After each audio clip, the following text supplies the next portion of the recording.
obviously when you like put Sam back down, it's just like, you know, well for me, not just Oberon as well, but you know, if it's family or anything else, like you know where I am and you can always speak to me, and I'm there for you. Same is true for me.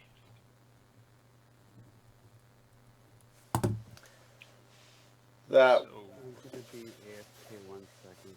My mom is trying to message me. so as the evening draws to a close,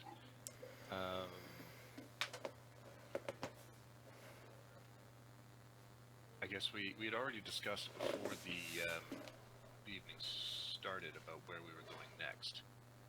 I think it was to go to Silverymoon for a bunch of research, and also to pursue Lore's quest there. But yeah, as the evening draws on, and it's kind of time to head to the rooms that we've rented, Krebs stands up slightly uneasily, but still alright. And as he passes Lore, he puts his hand on the shoulder and gives a little squeeze and says, "This was fun. Yeah. You should do this more often."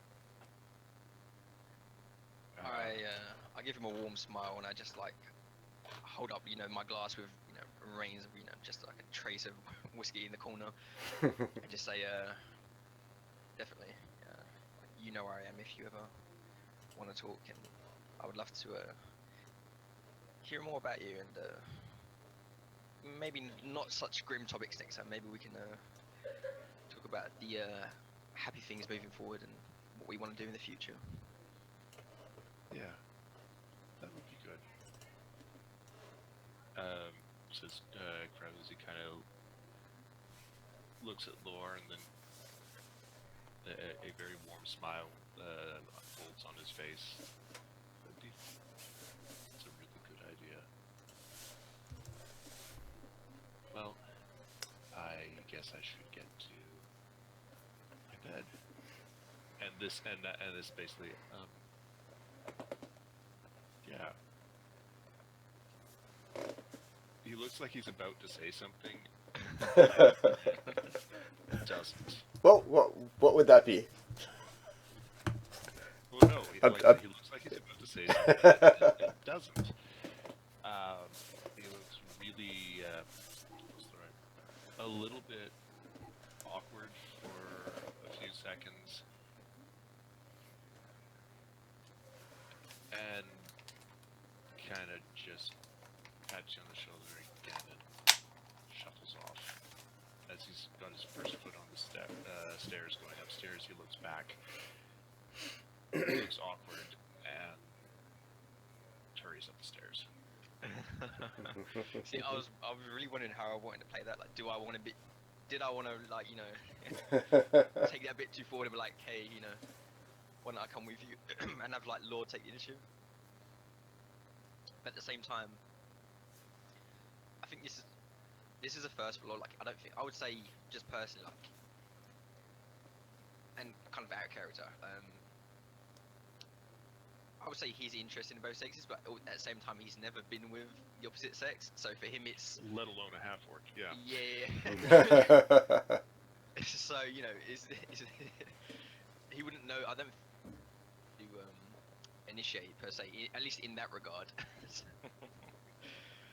So I would like to see how it progresses. Personally, I think it'd be quite interesting. Cool. You've got like 4 or 5 levels to warm this thing up, so don't you worry about it. You got time. Yeah, like I said, I mean, Krebs really doesn't know how to proceed on this, and he's just kind of winging it. But yeah, and unless anyone else wants to interject, I think Krebs is basically undressed in bed and asleep, or trying to get to sleep.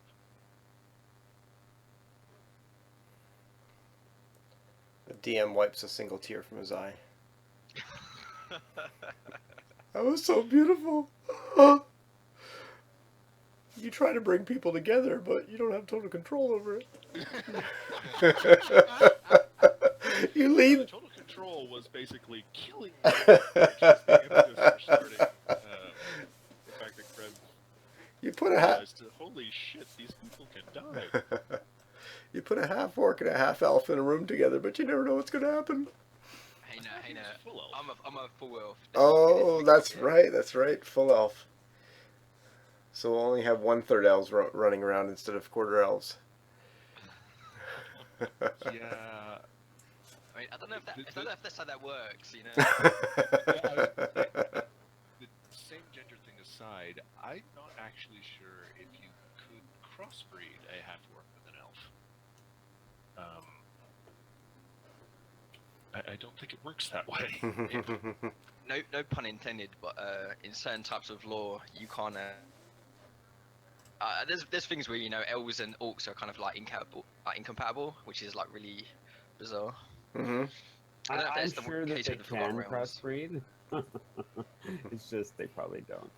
Yeah, I'm not sure if that's the case with the Forgotten Realms. Well, I know in certain types of fantasy there is like elves and orcs are just like it's like a no-go. Yeah. Yeah, the action could happen, but nothing. Yeah, yeah. There is no resultant. Mm-hmm. Yeah. I don't know. I mean, I don't think they bothered to really write that bit down, to be honest. I think that's left up to everybody's individual homebrew. It's just there is no half-orc elf stats anywhere is the problem. Sure. Well, knowing Laura, that's probably right up his alley because he'd rather just. I don't think his conquests in other cities and villages, and Seth, correct me if I'm wrong, are for creating a next of kin, but more for the knight itself. So You are correct. Laura wouldn't mind a little bit of racial oh man, racial. Oh, the word just lost my. Once you can't say it.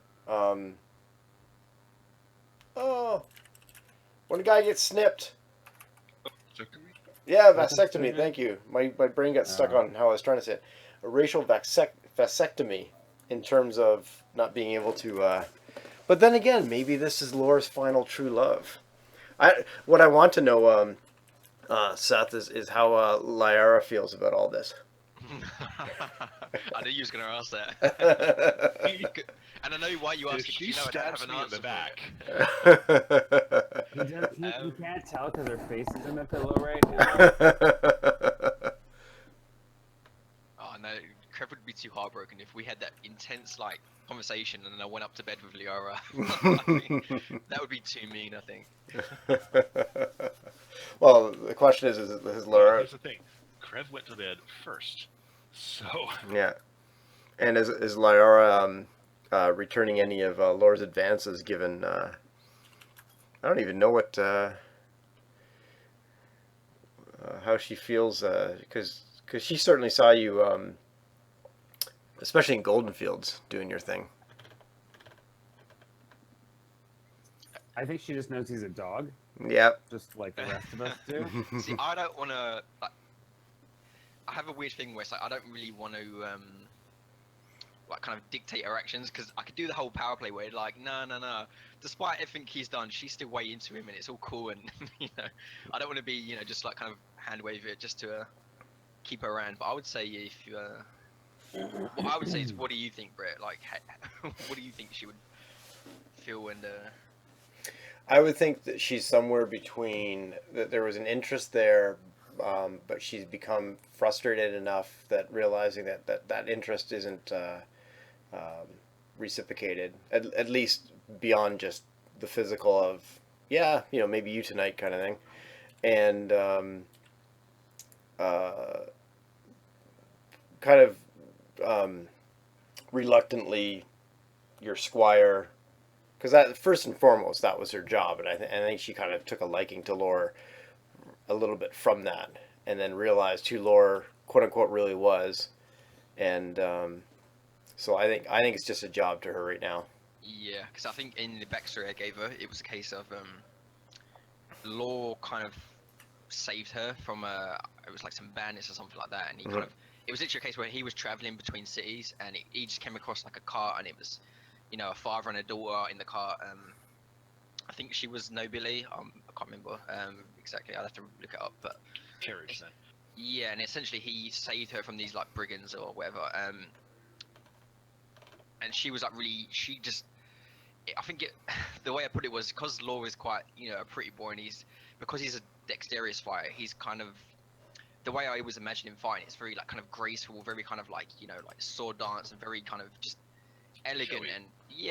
And just very kind of mesmerizing. And I think she saw that and she was like, wow, like this small kind of, you know, not small, but you know, like this like 5'9", 5'10" kind of, you know, pretty boy elf just took out all these guys who are, you know, far larger, far more muscular and intimidating and thuggish. And it's just to see him like wipe the floor with them, it's, you know, it kind of like showed her that, you know, maybe even like like, you know, as a woman, she just doesn't have to, you know, just, you know, put on a pretty face and, you know, maybe be married off to some noble lord and, you know, live out the rest of her life as that. And maybe she can be a warrior and, you know, live a life like this too. And maybe, you know, part of her she wants that wanderlust to kind of adventure around and, you know, be, you know, maybe do something similar in the future, like down the line, and, you know, be a powerful warrior in her own right. And I think Mhm.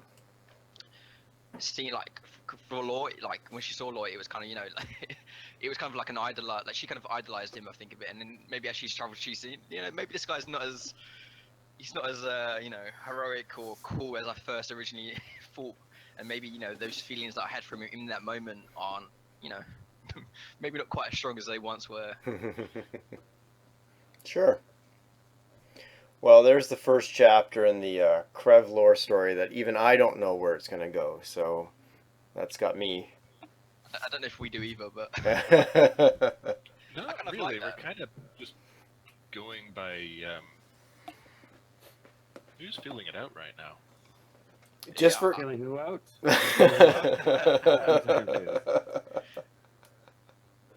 just for legal reasons, I think I do have to state that I am going to rip all the Krev lore audio. I'm going to rip it off of the recordings and put it all together as a as a 50 Grades of Shea kind of audio book and sell it on the internet.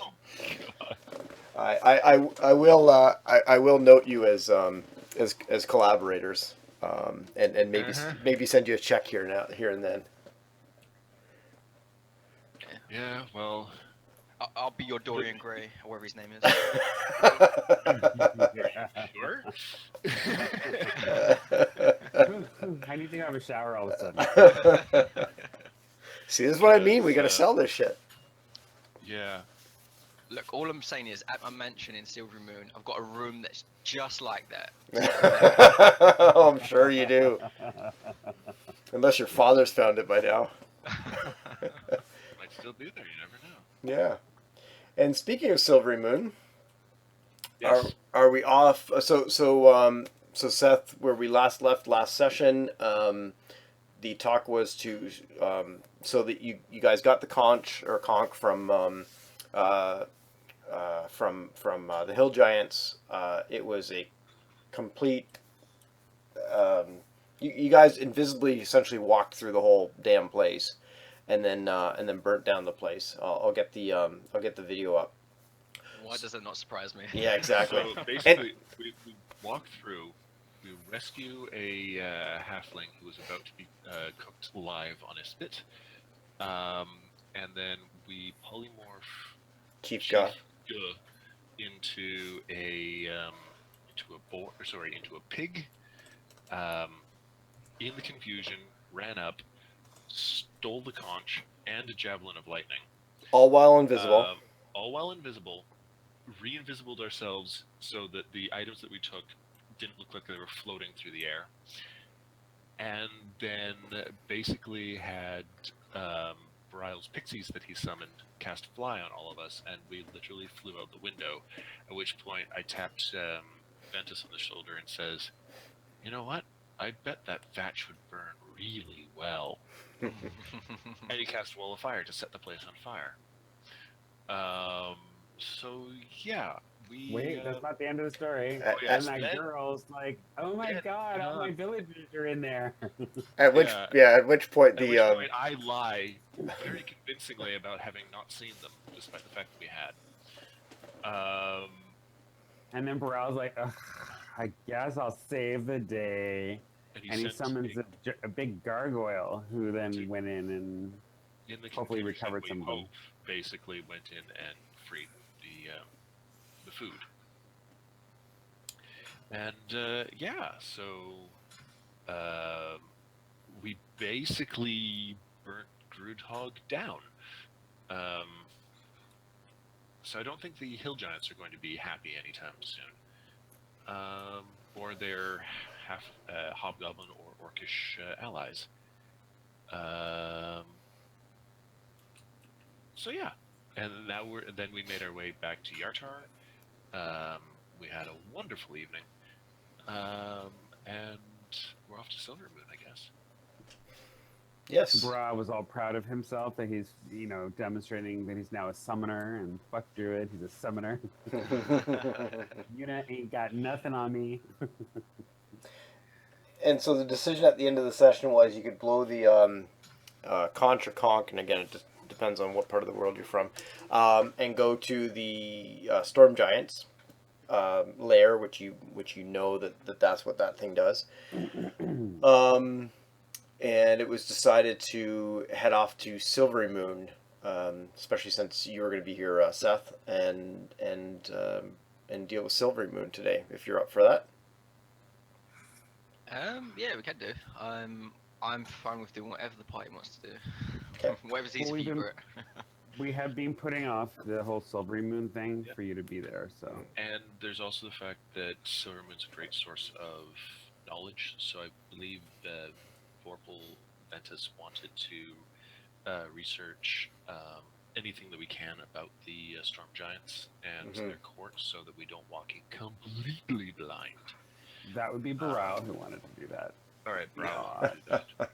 And Krev actually wanted to try and see if we could find any information on Feybound warlocks, especially ones with pacts with Oberon in general, just because he's now actually starting to think about what happens next. And he's never met anyone like himself, and he doesn't really know what happens to warlocks. Aside from, I guess, die while adventuring. But no, he wants to see what the future may hold, what stories might exist. I'm trying to plan something out. Once I get a firmer grip on it, I'll share with you, Brett. But Sure. The first part is that he has to, the character himself has to realize this is even a possibility. Mhm. So he's going to do some research and find out if the Archfey ever have champions, so to speak. Sure. Okay.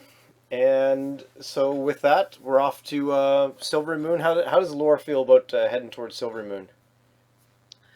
How does We're off to see the wizards. I'll say he feels a bit conflicted. Definitely, part of him wants to return, but the other part is just like, maybe a bit anxious, a bit.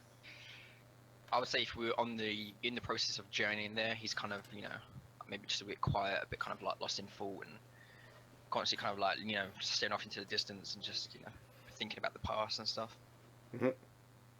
Yeah, if he's lost in thought, that's dangerous. That could take Hey days. now, hey now. Krev tries to cheer him up every now and then. Alrighty, well, you get in your little airship there. Excuse me. You. So who gets scryed on this time? Yeah, exactly. Come on, don't wreck my fun. So you send Laz off. You tell Laz to head off in the direction of Silverymoon. You do your typical, or Laz suggests the typical. We're gonna stay away from the Evermoors or skirt the Evermoors on the way to Silverymoon. given that it's got a cloud giant in it, I'm not surprised. Exactly. What what does Lore or Seth know about Silverymoon that you can describe? Like I've got some info up in front of me here and such, but let's start with what either you know as a player that the PCs would know, Seth, or that what Lore would know. And if that's zero, then that's fine too. No, it's just because I did read up on it quite like a while. It's been months now since I last read up on Silverymoon, but I did have the Sword Coast Adventurers guide literally like within arm reach of me, so Yeah. which has got a long detail. But Well, I remember that it's it's basically one of the largest cities in this region, I believe, and it's probably one of the biggest, if not the biggest, I think, kind of contributor or the biggest like. It's basically Magic like hub. not just magic, but like the Lord's Alliance is like really like influential in Silverymoon. Yeah, essentially, if Waterdeep ever decided to leave Silvermoon to become the effective capital of the Lord's Alliance. Yeah, and it's as well as obviously there's you have like a large population of elves and half elves, and as well as like magic. I forget what the name of them in there, but they have effectively a faction which is like they're basically like magic warriors, I suppose you'd call them. The name of it's like the Spell Guard or something. Are they the Knights in Silver, or is that something else? Oh, the Spell Guard. No, the spell. It is called the Spell Guard. There's two different factions. There's one of them. Yeah, the Spell Guard is basically it's. I can't remember if they operate within Silverymoon or within the surrounding area, but they're like, at least from what I've read, they're meant to be like incredibly like really badass, like really powerful. Yeah, basically, battle wizards, battle sorcerers, essentially, and they support the Knights in Silver, which are essentially the city guard, but a little better trained, better equipped than your standard city guard. And they would be intensely trained in magic because that's one of the if you think about, and I don't know how true this urban legend is, but if you think about, for example, I think it's Switzerland where everybody ends up going in the military for a year or so of service, or other countries like that. Think of Silverymoon as everybody gets some sort of, or most everybody gets some sort of magical training, and it's a case of at least from what also my knowledge, like this might be wrong, but from what I remember, Silverymoon is a massive like repository of like not just like arcane knowledge, but like just knowledge in general. Like it's a very like kind of like scholarly place. Yes. Which I guess you'd expect from being like a large population of elves inhabiting it, but it's like very big on like I guess you'd like like magic schools, or maybe not schools particularly, but just like places that you would learn about the arcane and just knowledge. Very kind of prestigious, I'd say. Lots of libraries. Yeah.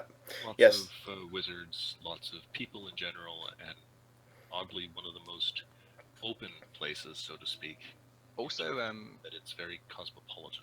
It is it is very cosmopolitan. In even though that there was the war with the orcs in the past, as long as you stay civil within the walls of Silverymoon, they will welcome pretty much anybody. Yeah, very liberal. Also very beautiful as well. Like from what I've learned, like an immensely beautiful place, and that might be because of the influence of like the elven architecture, where it's just from like at least from what I've read, it's like it's meant to be one of those places where you go there and it's literally like this is probably one of the most beautiful cities you've ever seen. Like it's incredibly like just. It's basically the Canada of Faerun. Sounds gay. I love it. Well, let me try something a little bit new with you guys. That's what you see as you are flying over the area approaching Silverymoon. Is this walled city with this river bisecting it almost in half, and the glowing bridge. Yes. I look at it. It's like let me impress you even. What is that? Let me impress you even more. Ooh. There's the moon bridge. What Which the is- hell's a moon bridge? Which is It's like the well, it's a bridge made out of magic, basically.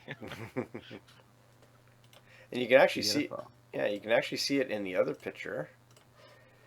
I believe right there. Yeah, yeah. It's quite hard to tell, but you can definitely just see the outline of it. Yeah. So you approach Silverymoon with this knowledge. You also know that it is quite the haven for harpers. That's no big secret, given that many harpers are wizards and bards themselves. But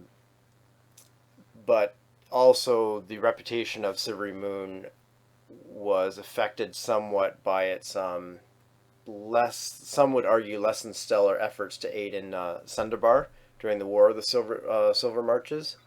That's when Sundabar was attacked by orcs and asked for help from the Lord's Alliance, and since Sundabar just got, I don't even know if it's inhabited now. I can't remember. But even if, regardless if it is or not, it tore away from the Lord's Alliance. I can't remember. I'd have to relook. I think it might actually be abandoned at this point. It's a shattered ruin. Yeah, I just looked up quickly. An orc horde destroyed this once mighty fortress city, wiped out its human population, drove the dwarven population underground, slew the city's dwarf king, and perhaps worst of all, dealt a fatal blow to Sundarbar's long-standing alliance with its human and elf neighbors. Yeah. So I guess there's only the underground dwarves left, and they're pretty isolationist now. Yeah, the remaining dwarves have turned their backs on those who've offered little or no aid. They no longer consider themselves part of the Lord Alliance, and they've turned their attention to rebuilding what they can. Though the surface city remains a hollowed-out ruin, its outer wall is mostly intact, but its inner buildings reduced to pile debris. The underground smithies and foundries are operational once again. So yeah, it's more of the underground city than anything. The city is currently off limits to non-dwarves. So Sundabar, Yeah, pretty I'm much not going there. pretty much the U.S. of Faerun. That's not fair. But certain. Well, Well, the internet's Yeah. going to hate us now.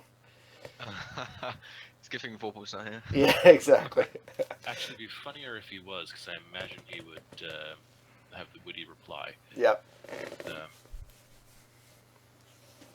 So I would imagine the similar modus operandi. You park the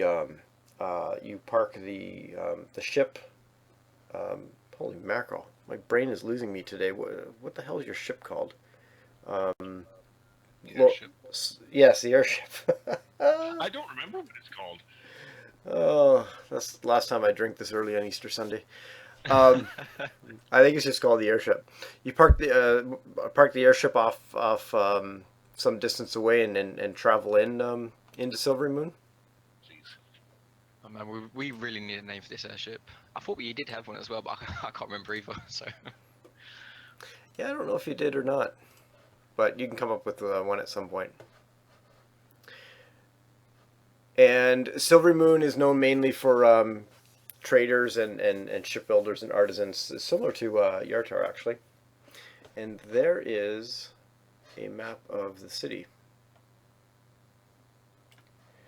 So where are you guys off to first? Family, education? Well, we might as well find out what the. I basically, essentially, I'm looking at Laura, looking at Brile, and Ventus, because technically he's here. Yep. We should probably go with Laura to see his folks, or at least support him a bit, because I mean the whole reason for us coming here initially was to see them. If they find out he's in town and didn't come to see them right away, that could be bad. yeah, I think Law's kind of he's like there's some truth to that, but I think maybe not entirely. I think I would feel comfortable for now, kind of at least initially on my own, not to not to push you guys aside, I just I kind of want to deal with that kind of subtly. I'd feel a bit strange just showing up on the doorstep, and you know, especially if my father's around. I have a few mixed feelings. So I would imagine the party is kind of looking at Laura saying, "Hey, this is your hometown. Let's do what you want to do. Do you want to let's go check out the family?" And it sounds like Laura is a little reluctant to do that right away. Yeah, I would say he's definitely a little reluctant. Definitely kind of I think he's still kind of wondering how he would kind of approach it. Like, does he want to kind of subtly kind of make his way there by himself, and like kind of contact maybe the major domo or some of the other servants, and kind of just see how things are going and what's going on with his father and his brothers, and or does he just want to show up with the rest of the gang and just like, look, here I am, what's going on? So I think for now he would say, look, because we came here seeking knowledge, right? So he would say, look, the best place for us to get this knowledge is probably here. So why don't we head in this direction first, and maybe, hopefully, as we kind of pursue that first, like maybe he will find out how he wants to deal with his family. Okay.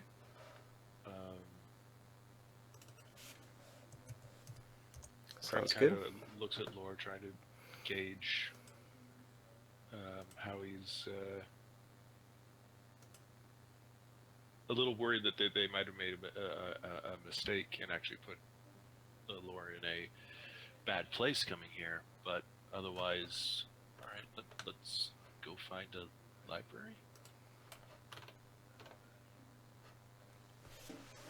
Okay, and if that's the plan, libraries and places of knowledge are easy to come by. There are small little, I guess what you call it, town libraries or whatever, and then of course there's other larger things. I guess the ladies' college. The ladies' college, for example. Yeah. The Vault of the Sages, I would imagine, would be another. Yeah, I can't remember if I put that into my backstory, but I remember saying that he's like, Law has two brothers. One of the oldest one, which is the reason why he came back. Part of the reason for coming back here. And the second brother he had, who was actually a scholar, I think, at that place. Mhm. At least I think that's why I had something along those lines. So maybe I would kind of use his knowledge and maybe even his connections to kind of try and find the best place for them to get what they're seeking, basically. Yeah, between Ventus and Lore being from here, and Ventus with his Being a sage, a sage Smart. and persuasion and such, I believe that you could get yourself at least into the common areas of any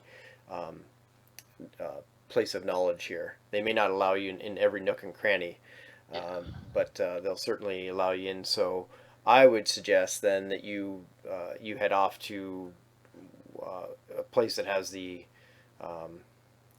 largest gathering of knowledge and things like that, which could be the Temple of Silver Stars, although that's going to be a little bit more on the religious side than anything, or the Ladies' College, or the Vault of the Sages. So I would say it's this pick between the Ladies' College and the Vault of the Sages. The lore is probably going to be a little bit dangerous in the Ladies' College.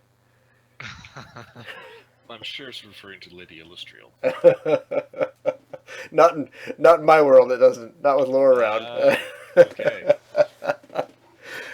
I've totally homebrewed this place. In that case, Chris would be bored in the Ladies' College.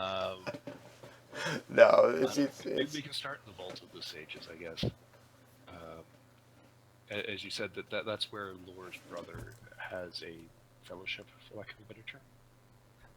Yeah, I don't know about fellowship. I would say he was a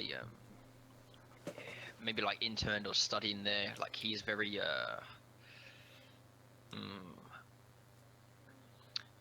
He's well known there. yeah, known well enough. I wouldn't say he's very super popular or anything like that, but I would say he's known enough where it's people would, they wouldn't turn us away. They'd obviously recognize that the family name, and that we've we know each other and kind of help us out. Mm-hmm. All right.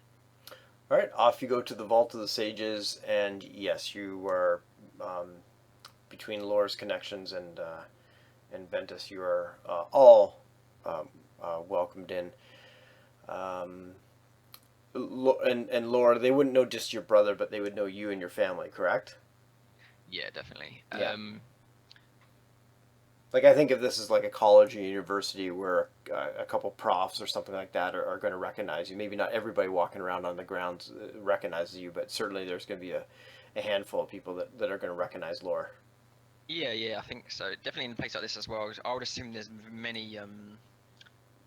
This is the kind of place you'd get quite a few, not just exclusively, but quite a few like people of nobility or people who know about nobility. Definitely, especially in a city like this, I think, especially like where you probably have a lot more elven nobility, as opposed to just like human and other kind of races. So like an elven, especially if there's like an elven noble who's already studying here, Mm-hmm. who is especially because I remember I think I took some liberties in the backstory where I was explaining that Law's father used to be like a large influential member, as like he used to be like a commanding officer or like something within the spell guard, and his brother, which is why his eldest brother became a part of it, and the second eldest ended up studying here, all that kind of stuff. So it's quite. It makes sense that they would know him, like they would know his family name. I would say, like. Yeah. Well, it doesn't take long for word to get around when you come there and you're kind of asking, or you're asked for permission to go and check the scholarly or speak with people, and a elderly but not terribly elderly elven scholar walks up to you, and you'll recognize this as, oh man, something in my throat. This happened Friday too. This not very elderly, elderly but not incredibly elderly elven scholar walks up to you with recognition, and you would recognize this as Yelnan. Sorry, excuse me. And he greets you, welcomes you home, provides some sympathetic words about your brother going missing, and asks what brings you to Silverymoon, and how he could be, what brings you back to Silverymoon, and how he can be of help. So this is the part where you guys have to help me a little bit, because I'm not 100% sure on the reason why we came back here. Just the. Go ahead, Dethick.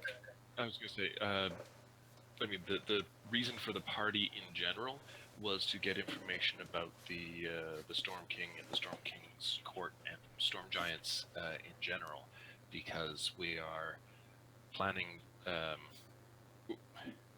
as a adventuring party mercenary group. We've taken it upon ourselves to try and stop all the attacks at their source by figuring out why the Storm King is not basically asserting his authority over all the giants and keeping things static, like keeping things the way they were, where people were not being attacked all the time. And so, to that end, before we go to the Storm King's court, we figured it'd be a good idea to know as much as we can before we get there.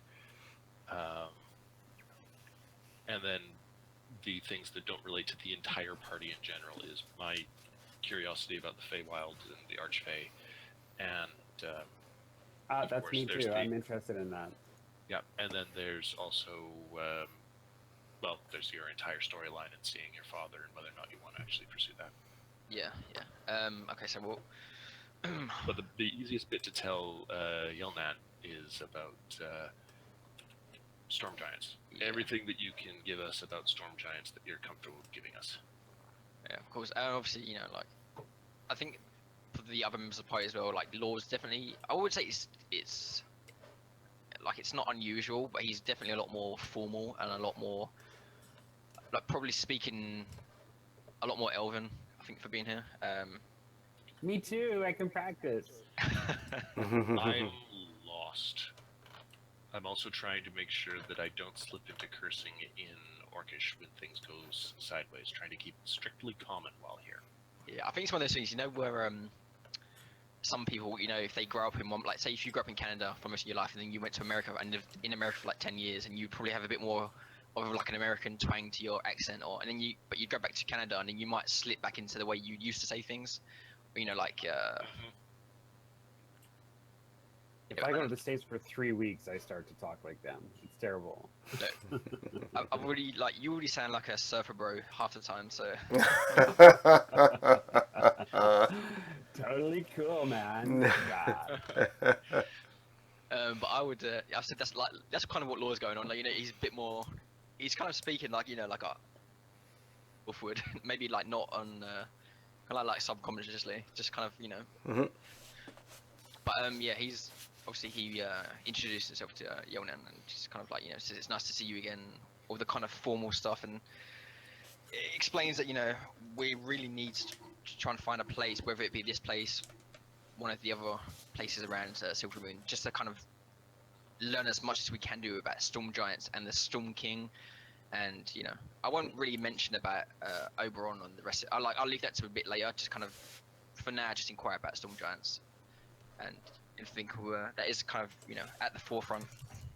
Sure. I have a question, if I may. Sure. So, during our transportation to this place, did who talked about their goals? So, like for example, did Krev talk about wanting to find?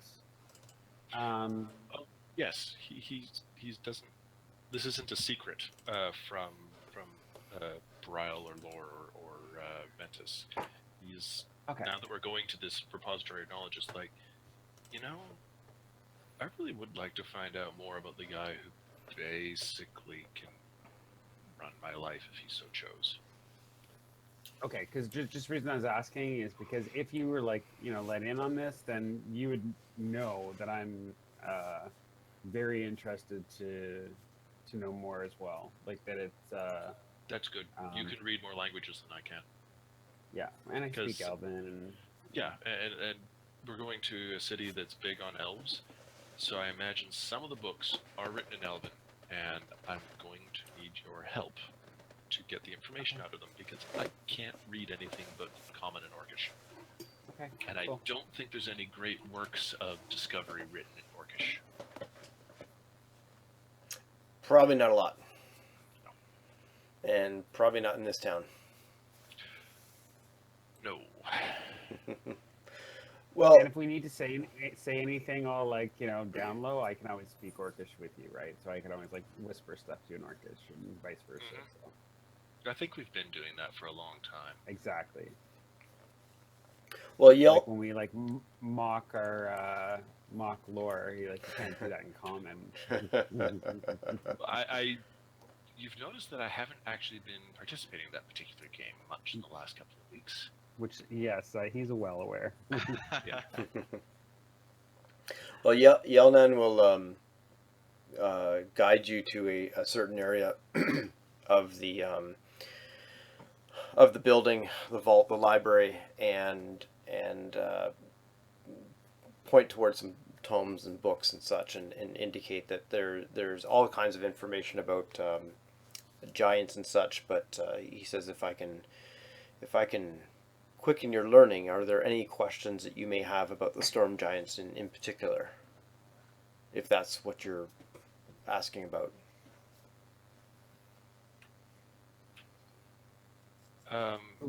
We want to know who their leader is. We want to know if there's much information available about their position on what's happening with the ordning. I think also some kind of like more specific things, like, you know, how does one present oneself? Also, if you magically teleport yourself into their court, are they likely to go, what are you doing here? These sorts of things. And what do they wear under their court or their? No. You know, that kind of stuff. What, from Law's perspective as well, it'd be as a warrior, it'd be, what kind of abilities do they have? How powerful? Because obviously we know storm giants are at the top of the chain. So, how powerful are they? What kind of abilities do they have? Are they how prestigious of fighters are they? Like, I wanna learn about those as well. So we know if it comes to like duking it out, we know how to approach them. What's their general disposition? Are they aggressive by nature? If approached, will they respond first with curiosity, and second with squish them? If we basically speak politely and don't become confrontational ourselves, are they likely to stay civil? Mm-hmm. If condescending. Yeah. Do they like elves? Do they hate orcs? All that kind of stuff. Yeah. How good looking are they? I'm sure Laura's asking that question. I still want to know what they wear under their kilt. They're tall enough that you'll probably find out whether you want to or not. I'm so excited. Well, Yelnan says, so many questions, but I believe I can help you in most of these areas. He looks at Brile and he says, your question is the easiest, nothing. And then he moves on about disposition and such, and he mentions to you that the storm giants typically live far removed from civilization. That they tend not to pry in or be near to civilization and towns and villages and things like that. Although there were stories, so the king is King Hecaton, but their information and network and such has indicated, because they are equally interested in this activity of this increased activity and randomness and chaos of the giants. Their information is indicated to them that King Hecaton has gone missing. In terms of interacting with small folk, there were legends and lore of King Hecaton's wife, Queen Neri, of interacting with small folk and being benevolent. Oh my gosh, benevolent. Thank you, towards small folk and such. In general, they are they themselves are wise and quite calm-natured, unless angered, in which if you anger a storm giant, just like any other giant, they will become violent. That being said, however, he tells you that just like there are, and he kind of points to Krev, good-natured orcs and not so good-natured orcs, and of any type of creature, you will find good-natured giants and evil giants. As you go up the the ordning and such, that tends to happen more and more. So a hill giant, for example, would act more brutish and just like an animal, that it would just act on its feral nature. As you kind of go up the line, though, there's more intelligence on how they act. Whether that's good or evil depends on their disposition. Are they predictable? Do they? Predictable in which way? He asks. Like, I mean, do they tend to be erratic, or are they pretty organized and, I don't know, predictable? How do I say chaotic or lawful without using those words, right? In the past, I would have said that they were somewhat predictable or quite predictable, but in times of these, in these times of the chaotic, and he means that not in alignment, but just randomness of the giants, we do not know. Given that the storm giants are the most elusive and isolationists of all the giants, it is very tough to get information on them. I see. He also He says, now you asked about their abilities. Obviously, they're very strong and tall. And he actually opens up a a book, and he points to a drawing. A book with 2 stylized M's on it. A book with 2 stylized M's. Monsters Manual. Monster Oh, Manual. oh gosh, yeah. And he points to these drawings and says, as you can see, that all giants, as I'm, if you've encountered any, are certainly quite large creatures. The storm giants, of course, the largest of them all, 2 stories, if not more. Wow. That's So he turns to Brial and he says, "You asked what was under their kilts. My new answer is a lot." This is the point where Yeah. this is the point where I was like, so it's true what they say about storm giants. Yeah. Big hands, big feet. So, and do they have any sort of innate magical capabilities? Like, for example, a dragon. We can usually predict, what to expect with them. I'm curious. usually predict that we're going to get breathed on with the worst halitosis in the universe. Mhm. He says, "Oh yes, much like their cloud giant kin, the storm giants have looked to the arcane arts as a way to add to their prowess, and they have been known to cast spells. Innately, they can hurl bolts of lightning at Bolts of literal bolts of lightning. well, magical bolts of lightning, but bolts of lightning nonetheless at great distances, and cast some spells, some of which we've seen and noted. We've seen them. We know of stories where they've cast light and such. But they may have other spells at their ability, and of course, melee combat they're quite adept at. So the general Wow. gist is that they're incredibly powerful and proficient at both melee and magic. Yes, we've heard stories of So, them under making. no circumstances do we want to start a fight. Yeah, no kidding. He I thought he had me at lightning bolt. Yelnan looks amongst the party and then looks back to the drawing in front of you and says, "I would recommend not." Okay. Wow. Can they fly?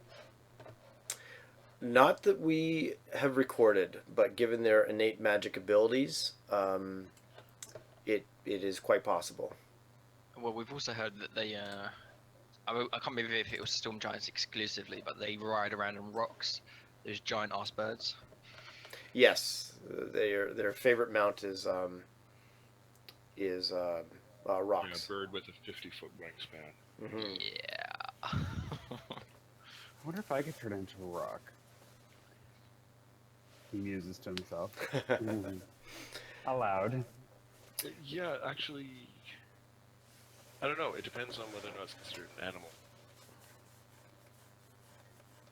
I think it is. Challenge rate. The If challenge rating might be a bit. Yeah, that's probably the actual curtailment factor. But that's a cool idea. Hmm. Anyway, I'm Oh, looking. you just gave me. I'm You just looking gave up- me an idea of Yeah. how we could sneak our way in there. It is a monstrosity, if that helps you. And not sure if wild shape allows for monstrosity yet. and the challenge rating is Probably. 11. Oh my god. Definitely not. That takes it off the yes. I'll be a baby. A baby rock. We could have had the Burrow shapeshift into one of those, and then we could have had someone cast illusion or alter self or something like that to make us look like storm giants, and it looked like we were right, and then flying away in there. Yeah, you know. I think arriving as ourselves is probably better. Yeah, you don't want them to Yeah. see through that nonsense. I don't think we want to try deceit. We're going to have to go in with actual honesty, or we risk being in a very, very bad situation. Yeah. This is true. Yelnan says, "If you would forgive me, with all these questions about giants and the obviously the increased activity, um, would you mind sharing some of your knowledge with me? And what do you know of giants and their activity and what's going on currently?" I look at Lore and Ventus and Browl. One moment, please. Oh, Please hold. you guys all confer, like you all huddle up. There's a little something going on here.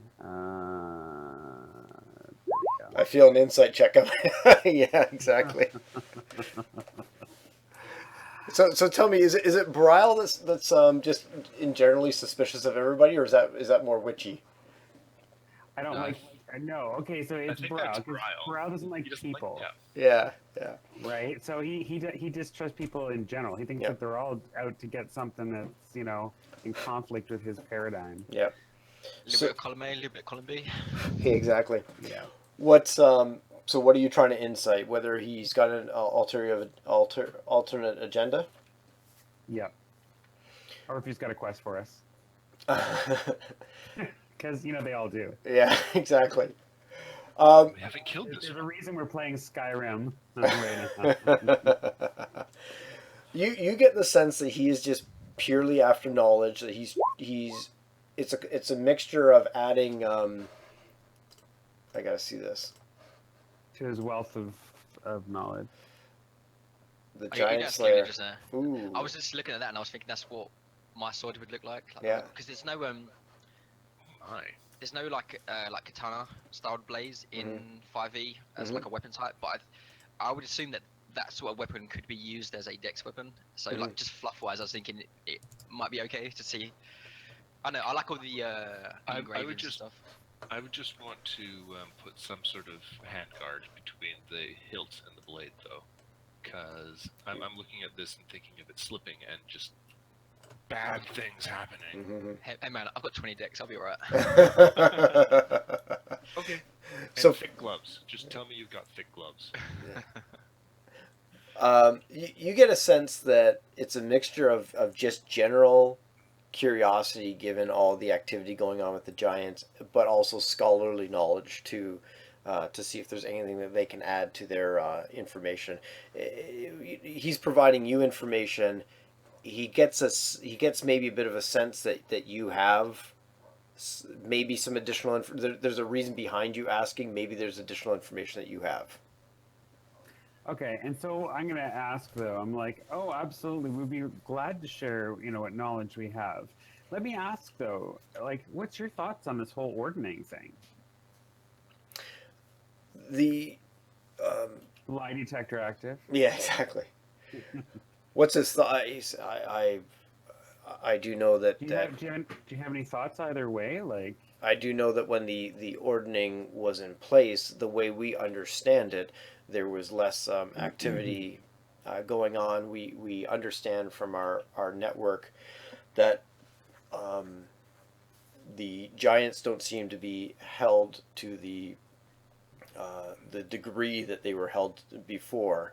That the storm giants would typically dictate the actions on a grander scale of all the other giants. We have heard that both the king and queen are missing or dead, and we believe that has something to do with the chaos. Whether that created the chaos or whether the chaos came before that, we're not too sure. mm-hmm. Okay, and then he's cool with being all blabby about whatever. Let the guy So, yeah, lead we the need to let him conversation. know that King Hecaton has actually been imprisoned.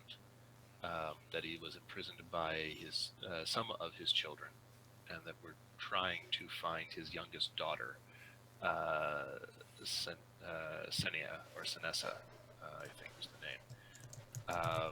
Sarissa. Sarissa. And if we can help her, she wants to free her father. If we can free King Hecaton, he has the authority and the ability to restore the Orphanage, and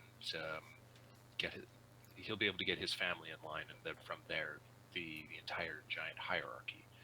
So that is our goal. I leave out the part of how we found this out. Which is the Oracle. Yeah, out of respect for Harshnag, Mhm. I don't really want I don't want legions of scholars turning up there, or other adventurers thinking, there's a giant, an ancient giant fortress that, or not fortress, temple Temple, yeah. from a long time ago that may have a lot of stuff in it, despite the fact that we are the ones that cleaned it out. I just don't want a whole bunch Harshnag to have to deal with a whole bunch of people coming and knocking. And I don't think I don't think the Oracle itself is particularly keen on a whole bunch of little folk turning up all the time.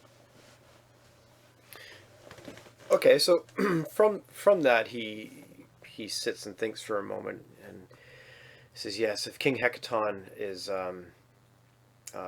dead or imprisoned, this would cause great strife, as it is typically the king of the storm giants that holds the. We're not too sure exactly how, but whether politically, through might, through magic, holds some sort of control or order over the giants. I can tell you that the legends of old suggest that the giant Allfather, Anam, withdrew from the world when the giant empire fell, known as Austeria. I believe this is how you spell it.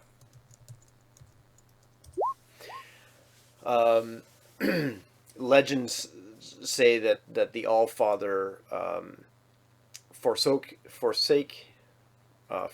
his children, and swearing never to look upon them again until their glory was returned. This is one of the reasons why giants don't pray directly to the Allfather, but to his children, his demigods, and those are the Those are the sticks in the chamber. Yeah, yeah, and there's other giant Parthenon beyond that, but those are the six main ones. If you think of the Greek myths and things like that too. Yeah. So no one prays directly to Zeus or Odin, but Yeah. they pray to Freya and Thor and similar. Exactly. We do know that this activity has started since the issue with the dragons a few years ago. I would surmise that the giants saw an opportunity with with the dragons, being given that the dragons are their kind of mortal sworn enemy, that maybe they saw an opportunity. That I don't know, but certainly with King Hecaton either missing or dead, and until he's found, we have to assume he's dead. Then I don't know how you're going to be able to convince the court otherwise, but I wish you the best of luck.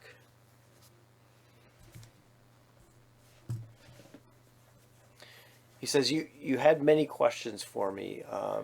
I believe I've answered about their abilities, their disposition. We've talked of the king and the ordning. Is there anything else that I may have missed, or any other additional information that we might be able to give you? If we arrived, are there any traditions of a way to make a request an audience or make a what's the right word for this? Plea is not the right term, but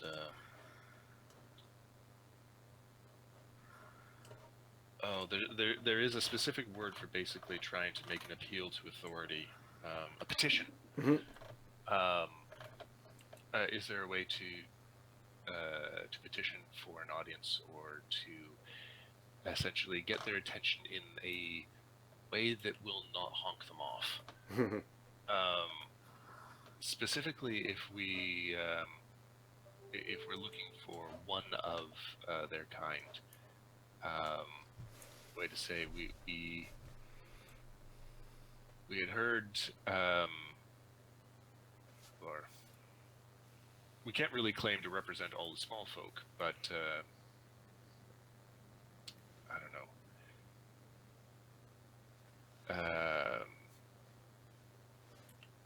Actually, I look at him. Is there anyone who actually has a diplomatic relation with, like, anyone from the Storm Giants court? I know you said that they keep themselves aloof and apart, but it's a big world, and there are some people who talk whether you want them to or not. And so, are you asking if there's other people that might have more knowledge about the Storm Kings or the throne, or the Storm Giants or the throne? More if there's someone who actually can do an introduction, for lack of a better term, or is the only way to get an introduction to actually go through one of the other giant courts. I neglect to mention the fact that we've gone through like a hurricane on one of them. He says, well, it is very tough to say. Obviously, the Storm King Court exists for all the other giant and giant lords to parlay and discuss their needs, both political and social. If you had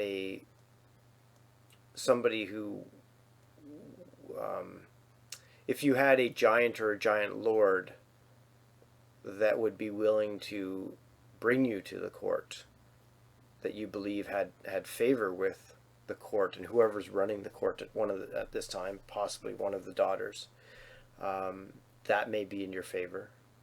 If you cannot find that person or that giant and go by yourself, I can only suggest that, and he looks at Lord at this point and says, I can only suggest that you be humble and don't go charging in half-cocked, as it were. Man, I'm always half-cocked and ready to go. He points. Krev just kind of looks down for a moment, takes a breath, and looks back up. Clears his throat. He points again to the page that's open there with the various depictions of the giants, and it says, as we've touched on, these are not creatures to be trifled with. And I've been trying to work this in on the whole campaign. To fight giants, you must be giant yourself. And he looks at you and he says, obviously none of you are that. Depending on the giants that you encounter, know that some of them are swayed by different things. For example, most frost giants will respect strength and might and battle strategy. A cloud giant is typically swayed by money and promise of especially anything that may be rare or magical.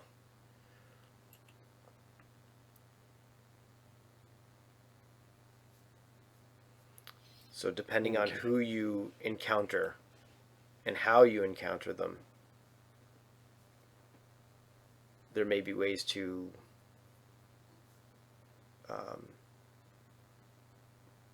bring them more to your side. It makes sense. I would say I think we've from this conversation, and I greatly appreciate you taking the time to speak with us, Yonan. Actually, two last things. What would entice a stone giant? A big ass from rock. The flying kind. He says our knowledge of all giants, and of course we're generalizing here. As I mentioned, there are some giants that are so evil that they won't care what you can provide them. There are some giants that are so good that you don't need to provide them anything. Stone giants, we aren't very sure of what might entice them. I can tell you, though, that our information provides us with knowledge that stone giants have learned how to be one with rock and stone. Whether this is an innate ability or a spell that they have learned, such as stone sculpting, we are not too sure. But there are stories of them going into some sort of deep sleep process and being able to become one with their surroundings.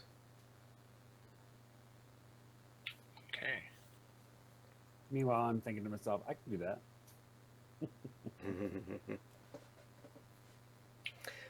All right. So we've got another decision to make. But as to whether or not we try to seek out one of the other more thinking giant lords and have an introduction made, or just go, because we do have that ability now, and talk our way into seeing Sarissa, while being the politest and honest, and hopefully they don't take offense that we robbed one of their kin. Although she was being very unpleasant at the time, and we didn't actually kill anyone. We are talking about Groundhog, right? Well, yeah, a fire's not us. We'll not mention the fact that we gave them a parting gift. But we didn't actually kill her. So we did not attack giant nobility, if they want to consider her noble. We just stole her stuff. What he said. Yeah.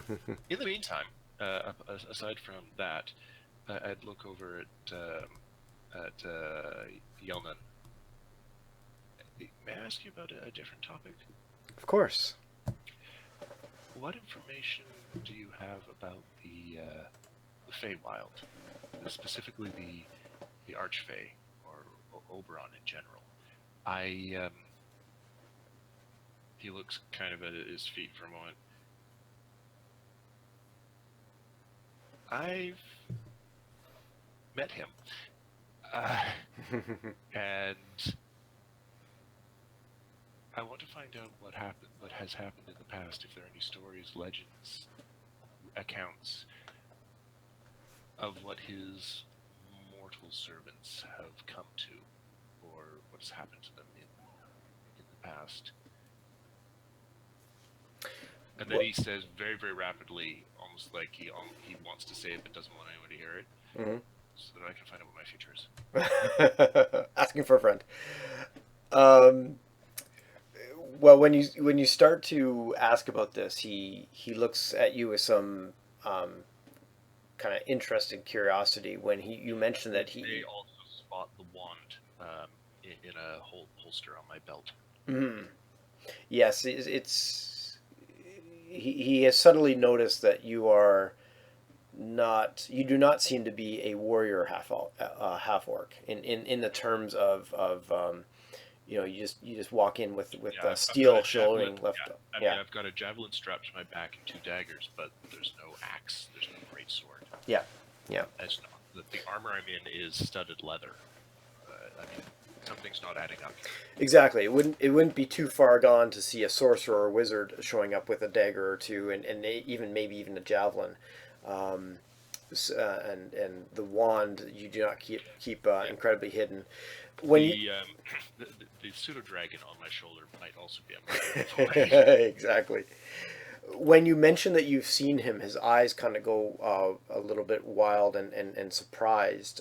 This is something he didn't expect um, to hear from a half orc. Yeah. And he kind of gathers himself for a moment and says, "Well, of course we have much more information on the Fae than we would on giants. You are asking about his interactions on the mortal with mortals." Yes, and I actually, can I do an insight check on this guy? I want to figure out if he basically has already put 2 and 2 together and realizes that I am bound. That I'm a warlock with a pact with Oberon. Sure.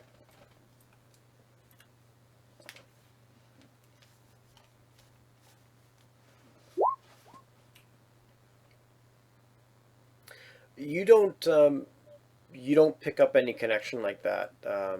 Okay. He's more curious and maybe a little confused as to why a half orc is asking about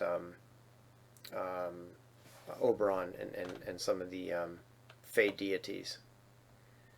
This is not Right. this is not an average request. No, it isn't. Or sorry, it's an average request, but not one of a half orc. Yes. Yes, his interactions with mortals, what has happened to or become of his mortal. He almost chokes on the word servants. Mm-hmm. And yes, especially that. Mm-hmm. Well, he says there are certainly stories, and actually more than stories. First count information on Oberon appearing to people time and again, or like people meaning the general definition of the word. He obviously looks for servants that he believes that will carry out his duties and wishes upon the world. He is a and out of game, you'll have to forgive me. I know a bit about Oberon, so if I end up making up something that's way beyond, then steer me correct. But yeah, there's a tiny tidbit in the back of the Sword Coast Adventures for warlocks. Yeah, and it actually it has just a small paragraph there that he's a great hunter, basically attuned to basically the entire Feywild, Mhm. which he could be counted as king, except for the fact that he is actually consort to Tatiana, who's really the queen of the Feywild. Mhm. And of course, there's her. If you consider the Feywild to be a coin, there's Tatiana on one side and on the other. They only call her the Queen of Air and Darkness, but I can't get the references from the Dresden Files out of my head, so that's Mab, the Queen of Air and Darkness, and so there's basically 2 sides of the same coin. And yeah, there's also Hearsome, which that's also kind of scary to Krev, despite the fact that the Prince of Fools is a member of the Summer Court. Yeah, and certainly when you mentioned him way back in the start, I did some reading up on him. So what where Yelnan was going with this, and I just wanted to make sure I was correct. But he would talk about how he's quite goodly of nature, and he Chaotic, but yeah, many yeah he will do whatever. He's an ends to a means kind of guy. can be vengeful if provoked, but isn't vicious just for the sake of being vicious. Yeah. Well, that's no fun. So what? That's why I picked Oberon. Is I didn't want Krebs' packs to be that dark. So what he will tell Karev is that many of his worshippers pray to him specifically for protection, and that he will often seek out people to provide in that end. He does tend to seek out people that or creatures that seem to agree with him or feel that he can mold them to his ways. But not only that, Oberon physically is, and he kind of struggles for the right formal words, is quite a stronger, more muscular of the Fae. And interestingly enough, we see a lot of his chosen servants.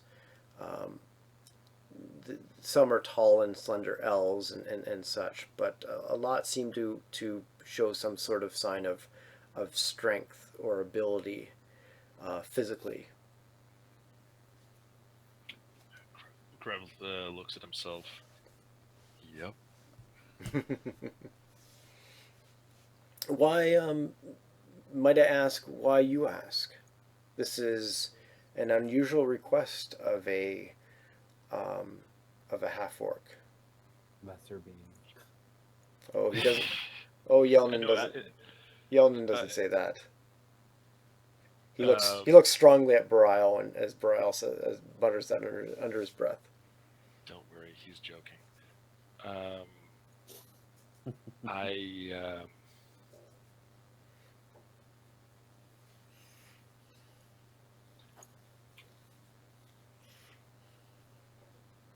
he looks at Yelnan and he's trying just to get a sense of the guy as to whether or not he would react badly to this. And in the end, given the conversations that we have and how forthright he's been with the information, and the fact that his reaction was of curiosity, not of apprehension, when he mentioned that he had seen Oberon. He basically just takes a deep breath. I ask because I don't think I know enough about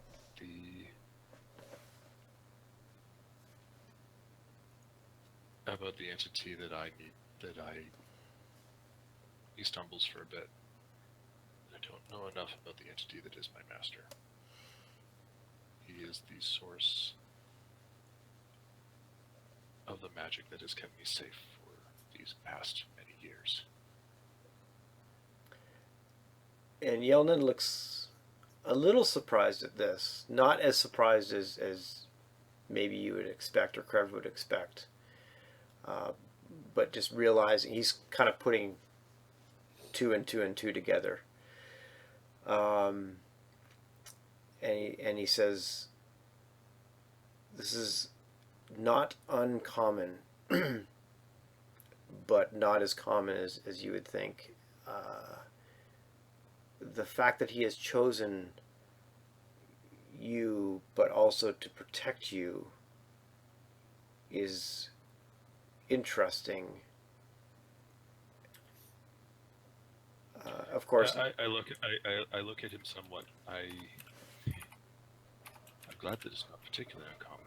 I worry from time to time that he did it on a whim and will grow bored of me. A fairy doing something on a whim. Yeah. Uh, he looks at you and says, "That is possible, of course. He is known for flights of fancy. But he chooses his servants quite with, what's the word I'm looking for? With purpose. Of course, if his servants do not tend to follow or keep with him, they tend to fall out of his favor or his interests. But I would not say that this was a random act. You might have, by happenstance, showed up at the right place at the right time, but his choice to choose you would not be happenstance." Okay. Krev kind of just looks a little mildly overwhelming for him. But then he basically pulls himself back together for a moment. Are there stories of others like me? What happened? And this part we can cover later if you want to think of something else, or how to put it. I almost kind of want to ask the question and then fill in the blank a bit later, because I'm still trying to think if I'm still trying to work out if I actually want to try and do, not necessarily mechanically a summer night sort of idea, but actually, have you ever read the books of Stephen Brust? No, I haven't. Okay. There's a notion in that that the Fae, the both winter and summer courts, keep a there's basically the Winter Queen, or how to put it. The Fae always do things in threes, and so there's the previous queen, the current queen, and then the coming queen, and they all both jointly and independently rule the courts, and it's almost an eternal thing. Mm-hmm. But they themselves, both courts, keep a powerful mortal servitor that they refer to as their knight. The summer knight for Tatiana and the winter knight for Mab. Mm-hmm. And they're invested with a considerable amount of power derived specifically from the Dresden version of the Feywild. And well, I'm basically in game mechanical terms, this wouldn't really change anything about Krev, but he's curious if that sort of relationship where he's going to be forced, possibly, into this position of, right now he's just kind of stumbling along, but as he acquires more and more power, he's beginning to become concerned that Oberon might require more and more of him and become much more active, and that he would turn into this sort of summer knight, like the active champion of the summer court on Faerun, or one of them. Because I mean, we're not going for a one-to-one replication here, because it wouldn't make sense from a mechanical point of view. Because in the Dresden stories, the knights are much more powerful than a mid-level warlock. But that's sort of where I'm going with this now. The request for information was whether or not Krev stumbles upon a story of someone who basically had become a very active and directed tool of the Archfey, rather than just a warlock who was getting power and using it in a way that wouldn't honk off his patron. I'm certainly yeah, if you want to develop more kind of outside as opposed to just a as a knee jerk response, and I'm happy to do that. I do like the improv ish aspects of D&D as well. So I was ready to have to throw out an answer, but I also know that you've got some plans with this, and so if his answer is We can. if his answer was it was totally random, don't even worry about it. The guy's long forgot you by now. Then I'm sure that kills whatever potential story you were attempting. So I do want to try to meet in the middle. He will tell you though that I think the question was is there others Are like there stories of others like me? Yeah. And what happened to them? and his answer would be that there are quite a few, yes, and depending on their ability to hear or feel the needs and wants of Oberon and his plans for you. They have gone on to great things. Others, their stories are lost as they were, as they did not keep the guidance of Oberon. So you have as much to play in this story as your master does. Trev takes a deep breath. That's a lot to think about. Thank you. Creepy. Creepy, is that what you said? Yeah, creepy. Uh, He shakes his head. To which Trev looks over at Barile, thinks back, and just kind of mutters in Orcish, "You're one to talk." Maybe so. It doesn't make it any less creepy. So yeah, Trev just goes and sits down and just is thinking for a little bit. Okay. Well, anybody else? as you think, yeah. Anybody else have any questions for Yelnan? Yes. The all knowing. Yeah, but he's being all like quiet and private about it. Yeah. So are you done with your weird fairy crap? Yes, I am done with my weird fairy crap. Kind of smiles a little bit. Oh, I could make a really off-color joke about Witchy right now. Oh. Is there someone in town that you might be able to refer me to that can do some dream interpretation? Yes. Some sort of clairvoyant or something that you would recommend? To be honest, isn't there a temple of Silverymoon in this city? Because that would be probably the best option for that. Sorry, Temple of which? Silverymoon, the goddess of the moon, who's also the goddess of seers and. You would think that there would be. There's Temple of Silver Stars, of course. Anyway, a cleric of Silverymoon would probably be a really good option. Yeah. Well, he will suggest the Temple of the Silver Stars. He also says you can see Temple of what? Of silver. Sorry, my eyes are darting around on this. Of Silver Stars. Okay. Isn't there a Blue Rodeo song by Greg Keeler wrote it?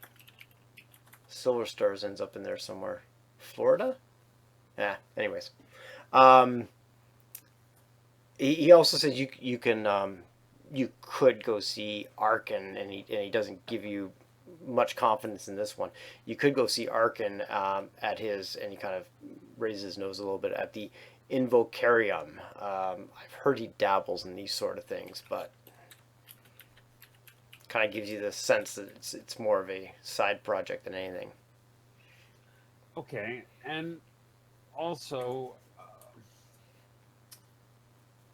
perhaps if there's some sort of items or potions or something that we might be able to acquire that might help protect people from unwanted invasion of their minds, I guess. The potion of non-scrying. Yeah, something like that. He says you could check with the market. There are many potion dealers and tradespeople there, and given that Silverymoon is a larger establishment, especially one of great magic, you might find more there than your average travels. Okay. Thanks, appreciate that. Kind of looking sideways at the others, but like not really making eye contact. And he looks at Lore and says, "Is there any questions that you may have for me? And if you don't mind, I have a few questions for you." Lord shakes his head and he's like, "No, I think we've asked everything we need. So feel free to ask whatever you desire." Mm-hmm. You speak of going to the Storm King throne. Even I and sorry, I just got distracted by Alex there. I'll get to him later. Even our great knowledge here doesn't know the location of or even how to get there. How do you propose to find this place? I don't know, guys. How do we propose to find this? We can be kind of convincing. It's not that we stole a conch to get there from the hill giants. Crab says it. Bless you. Steal. I mean, We borrowed it. liberated. We've borrowed a great many things in this journey. So. You point to your right hip. You point to your left hip. You point to your backpack. And he says, I'm sorry. You have a conch? Sure. Yes, a conch of teleportation. It is marked with the sigil of the Storm King. And his eyes go wide, and he says, do you mind if may I see it? I think it would be best if we don't do that. And he to go ahead.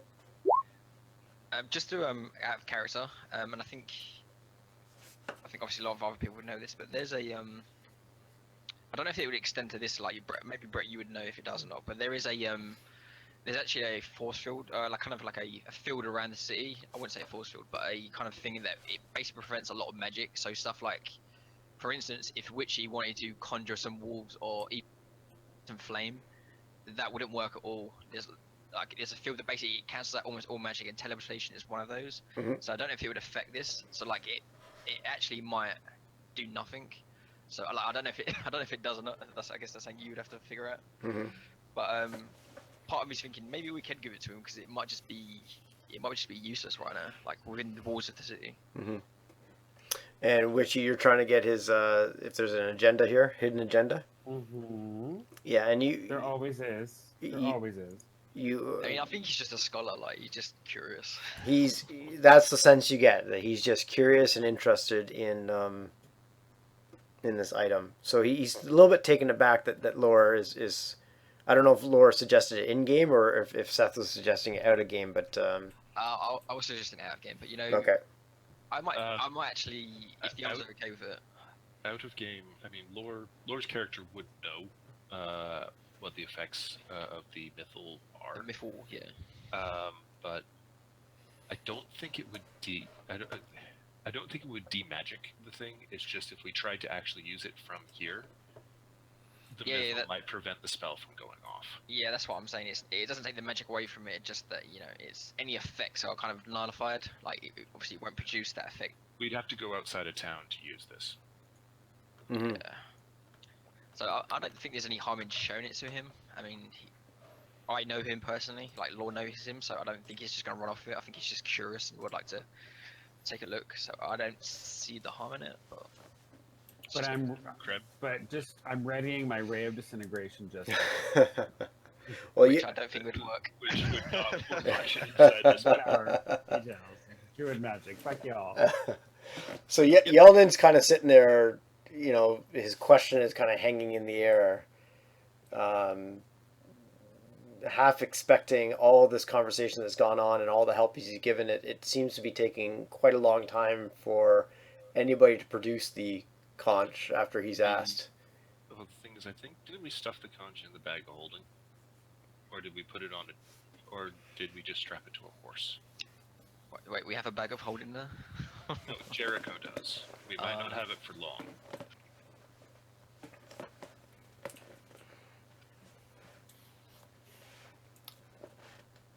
Anyway, we produced said conch. Yes. We'll figure out the mechanics of it later. It was wrapped up on horseback. Gotcha. And he takes it gingerly in his hands and he has a look at it and... Because it's big. I mean, it's yes. not a case of we set it on a table and delicately unwrap the blankets and cloth that we were protecting it from the elements with. Mm-hmm. And from other people's looking at it. And he looks at it and he's quite amazed by it. And he says, so this will teleport you to the Storm King's throne. That's what we believe. We think so. It's what we were told to go looking for. We had intended to get the approval of the giant lord that had it, but it's difficult to try and parlay with someone who's 1,000 pounds and interested in eating everything, including halflings. Yeah. So we took this and left. I wouldn't suppose that you would have any information about said conch, would you? Any legends about stories or stories of them? Beyond the fact that they allow the giant lords to go and visit their suzerain. At this point, it would seem that you would know more about this conch than I do. The fact that the giants use some sort of teleportation magic to approach the storm giant lair and the throne, it now seems to make sense in terms of defenses, and allows their lair to be kept secret and unknown as well. It could be anywhere on Faerun. Now you mentioned that you believe the sisters are in control of the court now? Thinking way back, and Brett, you'll have to correct me if I get some of the details wrong. I think he had 3 daughters. Yes. 2 of which are juggling for control over each other, and the third, the youngest, needs our help.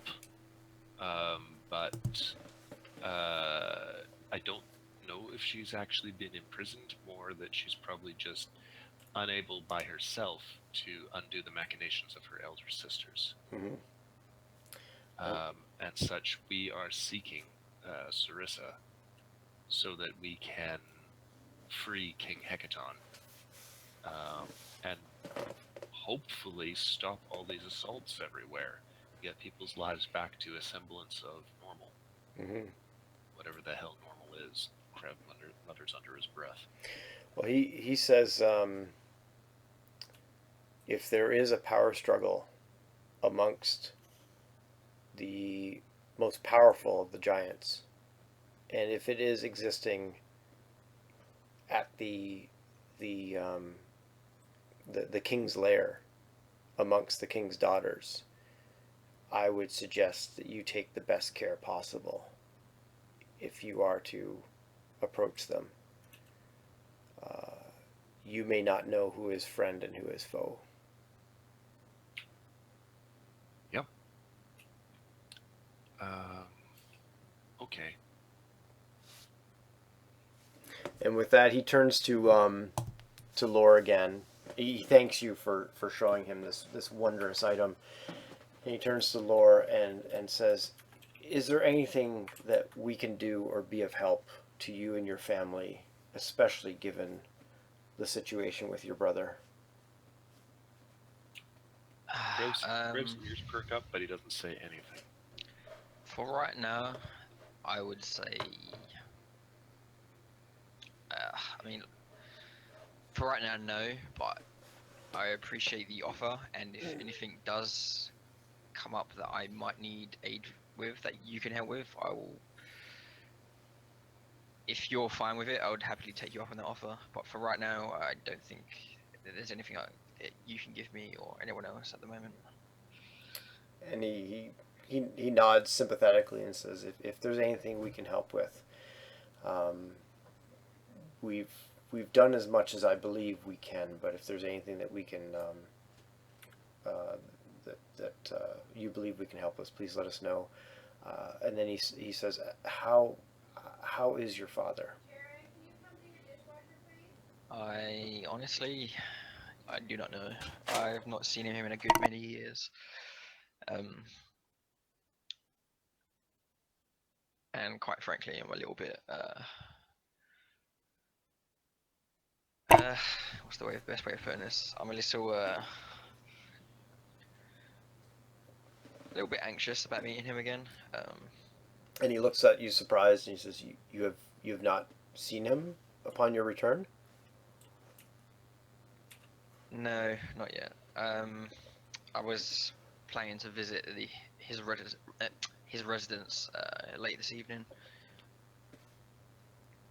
We only literally just got into town today. And we thought seeking out this knowledge was more pressing than family matters, as this affects the whole realm and not just my personal interests. And he looks at you surprised, but he says, as you see fit. And he says, if I cannot, if I can be of any more assistance to any of you, please let me know. Yeah, I'll give him just like a put my hand on his shoulder and just give him a smile and just like a nod and like thanks, like just show my appreciation and being friendly about it. And then if there's nothing else, I guess we leave. And then I whisper back to you again, creepy. And as you go to leave, he turns to Brial, pulls in kind of close and whispers something very quietly to Brial's ear. Okay.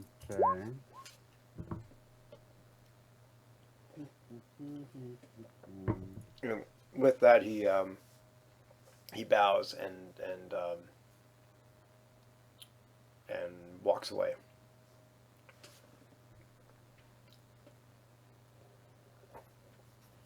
Okay. I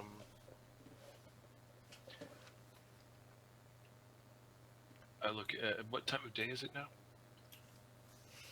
You're probably midday at this point. I look around. It's like look for it at Lore. You grew up here. Any good places for lunch? Yeah, there's a couple. Why don't we head over to the Dancing Goat? All right. Always a good choice. I'm not gonna be honest with you. I have no idea if the Dancing Goat is a tavern or not, but I just assumed it was based on the name. Actually, Silverymoon sounds like it's got quite a number of taverns. I think I can see about 4 or 5 of them just on this list alone. On the really cool aspect of this, Krebs getting to cross the moon bridge. He's just floored by it. He's like, as he steps on it, presses down. Other people probably are looking at him like, obviously first time in the city. He gets to the top of it. He kind of looks over the side, jumps a bit. Obviously, treating it kind of like I see visitors treat the glass ceiling or the glass floor at the CN Tower. It's like at least one person on the sidelines thinking, yes, and if it does break, what are you going to do? It's actually kind of funny because the moon bridge can actually, at least from what I read in the Adventure Guide, the rule of the sea can actually like turn it off. Yeah, Yeah. Yeah, it's a defense mechanism of making it difficult to invade one side or the other. Yeah. Yeah. Which is fucking cool. yeah. Yeah, there's a big switch in the town hall. And I can just imagine some guy running in. Up and down again. Yeah, I know. I can imagine somebody running into that room saying, "There's a half orc jumping up and down on the freaking bridge." Yeah. And they all snicker. Let's turn it off. So yeah, but anyway, I'm sure there's a lot of people going back and forth on the bridge all the time. But yeah, Krebs just slightly giddy at this wonder that he's seeing, that he's actually walking across. But his stomach gets the better of him and is like, "Dancing goat, did you say?" Dancing goat. So you guys all head off to the dancing goat. Out of game, did we have a little bit reduced time today than usual? Is there somebody that has to leave early-ish? Not me. I think maybe about I could probably stay to about I don't know, the usual time at least. But I think later in the day I'm gonna go around my sister's for dinner. Yeah, I might not I might wrap up around 1-ish because we are going to my in-laws, but that will at least allow us 4 out of our 5 hours, which will be pretty decent. But I just wanted to make sure if somebody has to leave like in a half an hour, an hour and a half or something like that, that we just kind of keep an eye on that. No, I had suggested that even if we only could do a short day today, that I'd still be here. That's maybe where that's coming from. Okay. But I'm not saying I could only do a short day. I was just saying that in case, By the way, I have a few questions for you guys. Sure. Ooh, excellent. What is this charm of restoration on my character sheet? Oh, we did a really good thing by killing a person and managed to basically get the spirit of the winged serpent of that particular Utgard tribe to give us a blessing. And it gives us the ability... Hang on, I wrote it down online.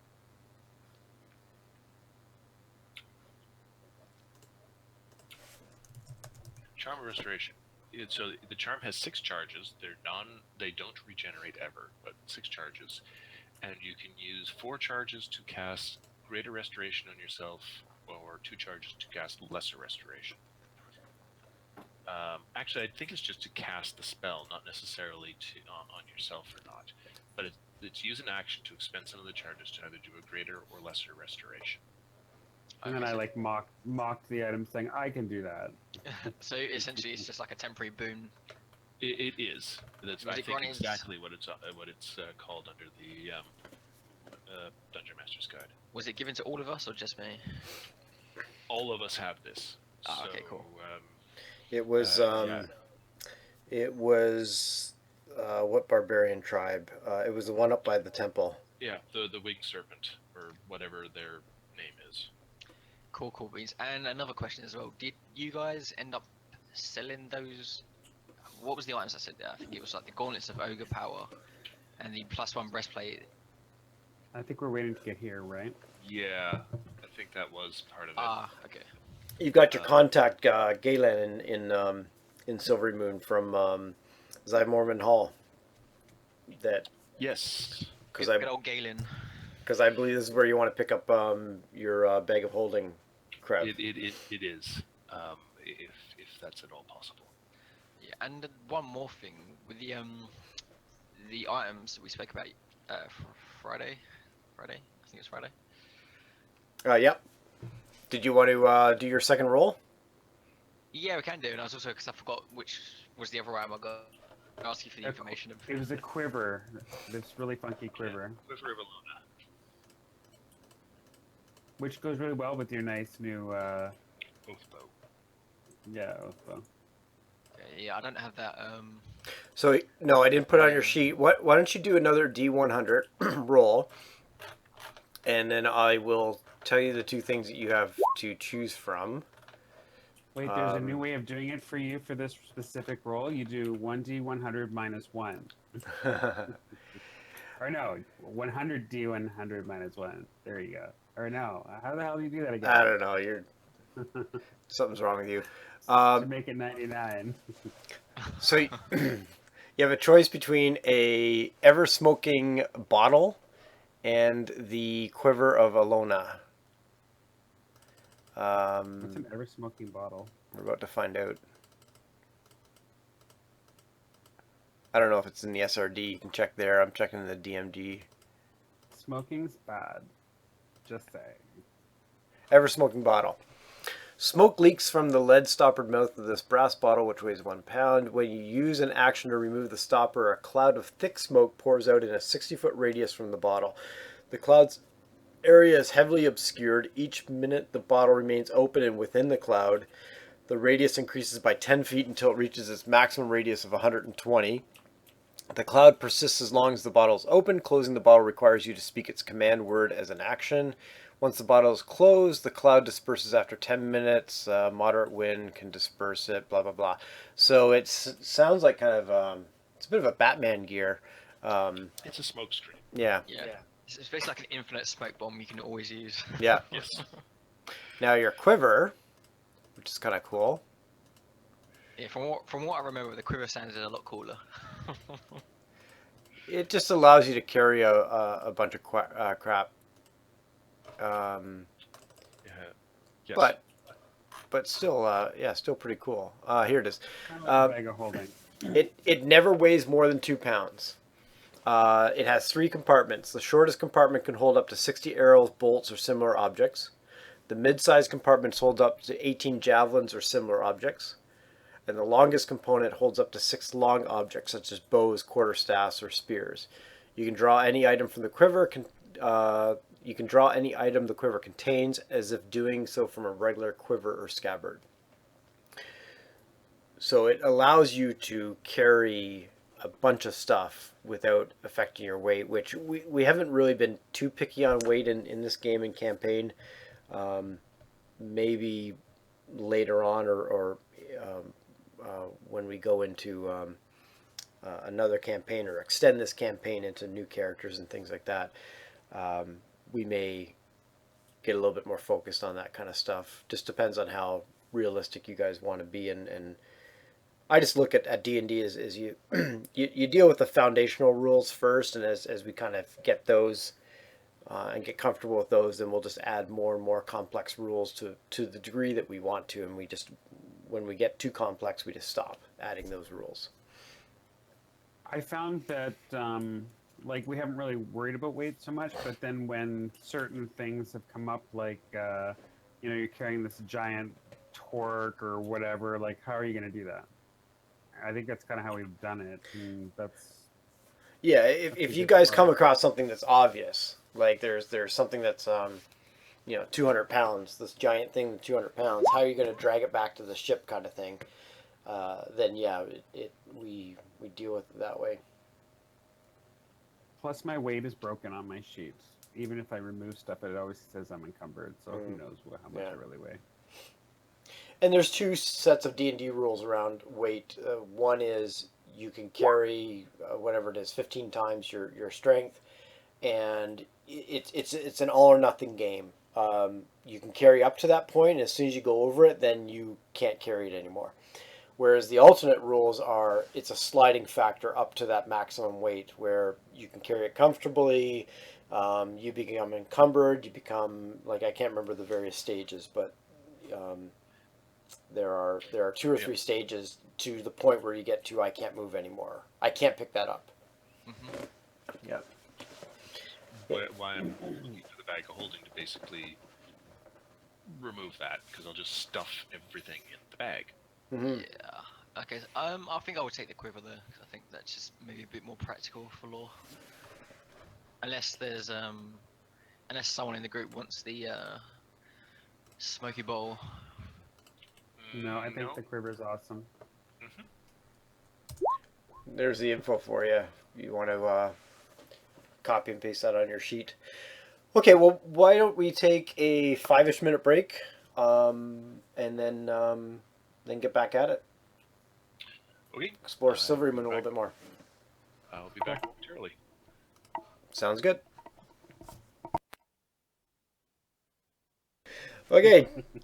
jump back into it. Sure. So you're off to the tavern. You just going to the tavern to get lunch? What's Yeah, well, what's the the thing, plan? Lore looked like he was trying to delay, so Krev fought with his stomach and figured out a way to delay. All right. You are off to, where did we go? What tavern did we go to again? Dancing Goat. The Dancing Goat, yes. It's number 22, which is why I realized, ooh, I get to cross the bridge. Well, one of the things you'll notice about Silverymoon and its taverns and such is that there doesn't seem to be, and Seth can correct me if I'm wrong based on what he knows of Silverymoon or anybody else, but there doesn't seem to be a downtrodden tavern in this whole place. All of them are quite nice, quite well kept. Not necessarily dripping of nobility in every single one of them, Comfortable, though. but certainly yes. Gentrification has had its mark. Once again, the Canada of Faerun, Yes. where it's all clean and So, beautiful. yeah, I think I'm relatively washed. I did have a bath in Yartar, so... Yeah, and I think I mentioned it earlier, and I think you would definitely be right, Brett. But there's just, and it says this in the Sword Coast Adventures guide, but it specifically says, for anyone who's never been to Silverymoon, it's one of those things where you step inside Silverymoon, and it's like imagine imagine every village you went into now was like a medieval English village, or like a village in Africa or something like that, and then suddenly you're stepping into like this massive, beautiful metropolis, and the streets are clean, everything's like pristine. You've got like beautiful, like well kept trees and parks and gardens. Like everything is just like it's on another level from like a lot of the other villages and towns and cities. And it's one of those things where like a lot for anyone who's never visited this place before, it's like holy crap, this place is beautiful. Mm-hmm. Okay, Krev's been wandering around with his mouth kind of jaw dropped every 2 to 5 minutes. He's like, "Good lord, I didn't know places like this existed." Yeah, it's 'Cause literally right called now, the. his experience with cities is basically Luskan, the armpit of the universe, and Waterdeep, which is, I guess, a lot more like New York then, because it's big, it's loud, it's bustling, but it's dirty. And so Silverymoon actually does have a lot of large, tall, like buildings, like towers and like towers and structures that go up quite high. And it's actually like in the Silk Coast Enterprise, it actually says it's actually referred to as the Gem of the North. Mm-hmm. Yeah, it's probably like you'll find sections of Waterdeep, and before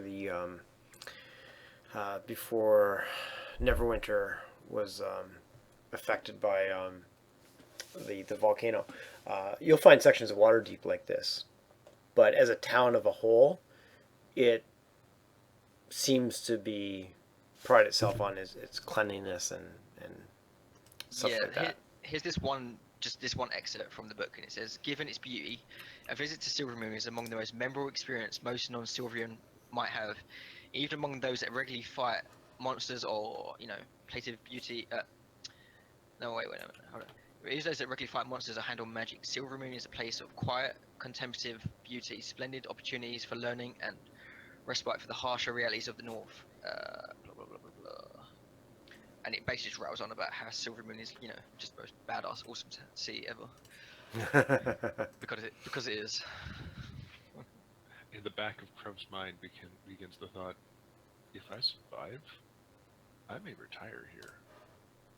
I think I mentioned it before, but Silverymoon is one of those things where literally when I was making my character, I was like, what is an elven city? Like, which city would be good for an elf to come from?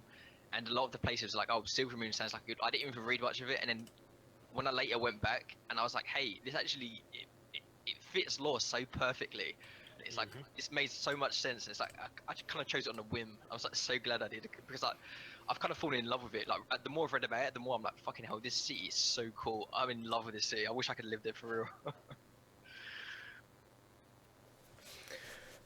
It is. I would almost describe it as the Disneyland of Faerun without the kitsch and the like it is a sincere Disneyland in that it is clean. It looks nice. Clean, I was friendly. imagining West Everyone's Edmonton welcome. Mall and West Edmonton Mall.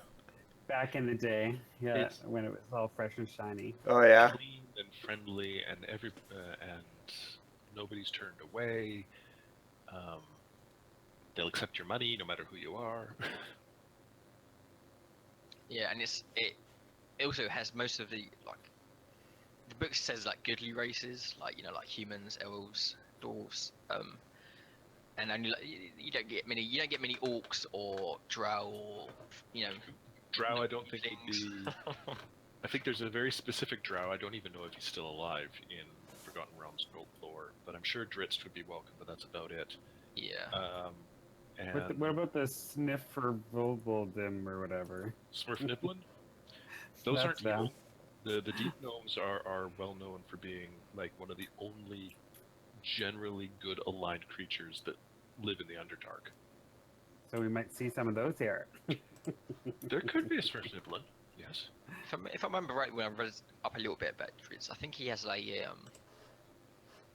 a popular like destination for him as like a kind of like a place to like hang out with his like people like allies and friends and stuff like that. Like It would be a place that would agree with his outlook from the books that I have read. I haven't read any of the recent ones. But yeah. So we're having lunch. Yeah, in terms of the pub, is there anything that you want to accomplish here at the pub, or is this just a quick stopping point before you move on to either attempt to buy some magic items or? We can do that, but I did want to ask Lore, now that we're basically at a table and away from the fellow who does know him and his family, it's like, what's up? And this kind of builds, I guess, on the discussions that we were having the other day at the pub in Yartar. But we're not as drunk right now, or drunk at all. Why are you so reluctant to see your father? and Law, he he's like kind of looks to the Doesn't side press a little very bit. hard, but he does try and find out. Yeah, definitely.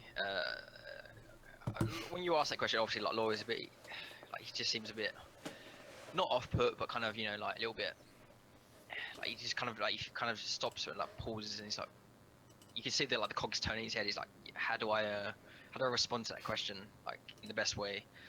And assuming that we're eating a meal at this sort of time, he puts down his knife and fork and. Okay. At this point, as he's hesitating, I actually put my hand on his and said, "You made a promise to me that you would help me if I needed it. Do you understand that if there's something wrong here, I will help you?" To be quite frank with you, I don't know if it's anything that anyone but myself could really deal with. I don't know how much you know about elves in particular, various sub-races of elves. You might be familiar with the term, moon elves and sun elves. I've heard of them, yes. Yeah. If you wasn't aware, I am a moon elf by birth. Rah rah. Represent. Exactly. Ironically, I'm actually half moon elf, half sun elf, which is the reason why my skin is quite pale and light, and my hair is golden. My father is a sun elf, and my mother was a moon elf. And Okay.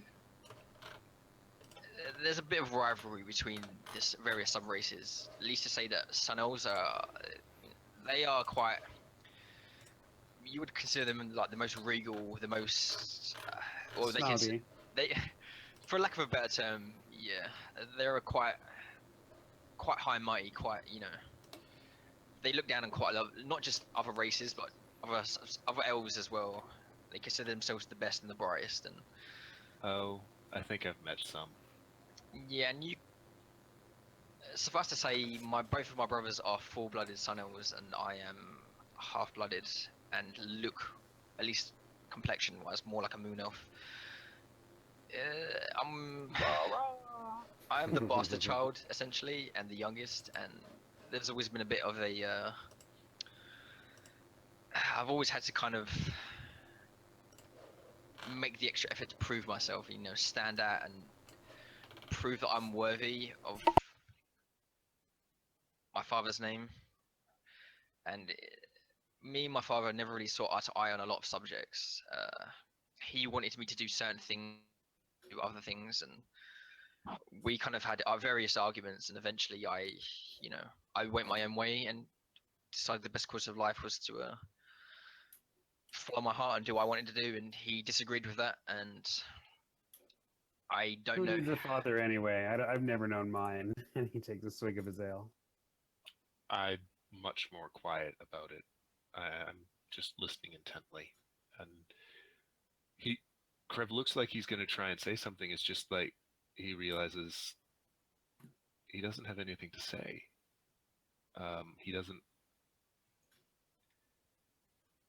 have any way to relate on this topic.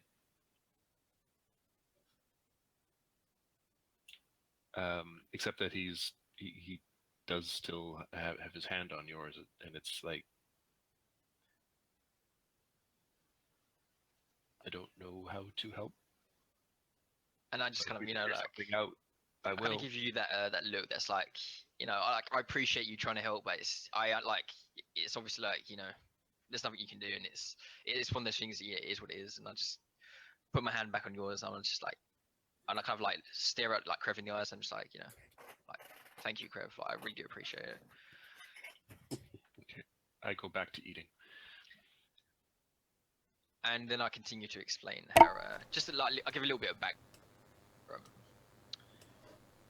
about my siblings, and you know, like the reason, obviously, like I can't remember how much we discussed about his brother, but you know, the reason why he's back here, and what he heard about his brother, and you know, kind of just got a little bit of backstory about, you know, his eldest brother is the one who went missing, and the reason why he went to come back and help is because despite him being the bastard child and, you know, kind of a bit more, you know, pushed aside and kind of, you know, shunned a little bit, his oldest brother was always like the nice, like really, like just, he never really seemed to care, and he was always nice to him growing up, and you know, he was what a big brother should be. And Laura always appreciated that, and like he was always willing to help Laura. And now it's one of those things where Laura's like, you know, if I can help him out, I really want to. But it's, you know, the whole family thing and his father was what kind of kept him coming back until now. But he's, you know, if he can still save his brother, he wants to do that. Okay. Down with Sun Elves. What type of elf is Bral again? Moon. Moon. Yup, yup, yup. Yep, yep, yep. The good ones. The superior ones. Ha. That's a very Sun Elf point of view. Oh. The Donald Trump of So elves. now you understand what it might be like walking up to this mansion with a half elf and a half orc in tow. Like, And especially half and elf a looks. And a human and a human. Well, who has like dragon scales on his stomach or something. that's a good point. Yeah. So, you know, a high elf noble, sun elf rather, might, you know, he might look at me a bit questionable, like, who the hell is my son hanging out with these days? Like, what is this rabble? We can just find an inn while you talk to your father, and then it'll make it less complicated for you, and then we can meet up afterwards and help your brother if we can. I think I'd like to go together. I don't know if I would approach the main doors as well. I think it might be better to approach the side entrance and find the head servant, the major domo of the residence, who I knew He'll quite know well. you at least. Yeah, I mean, he was basically like a second father to me growing up. So it's, you know, I'd like to see him and see what's going on. And I think that might be a better approach, and he won't turn you guys away either. So. Sorry, you won't tell them which? I was gonna say he won't turn them away. Oh, gotcha. Okay, so does that mean it is it is time to head to Lore's house, or are we going to buy some magic items from Galen? W- if we can do the Galen thing quickly, we can just do that on the way. If that's like if we can just like kind of nip that in the bud, so I can offload these items from my character sheet, and get Krev something he would like, and hopefully Vorpal as well. A little something pretty. Treat yourself. Well, I treat myself very well. Yeah, sure. Let's go see Galen,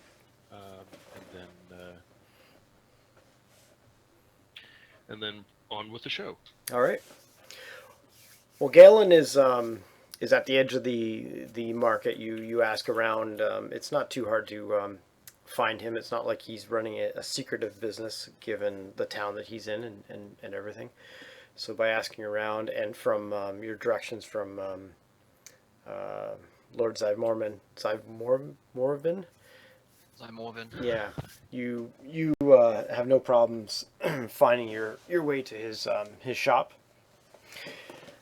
He is an elf himself, as most of the proprietors you're finding in Silverymoon tend to be as metropolitan as a town it is. It just seems to be that most of the proprietors and the people that you run into of note are elves from either Silverymoon or the area. And he welcomes you in and says, "What you very obviously you look like adventurers.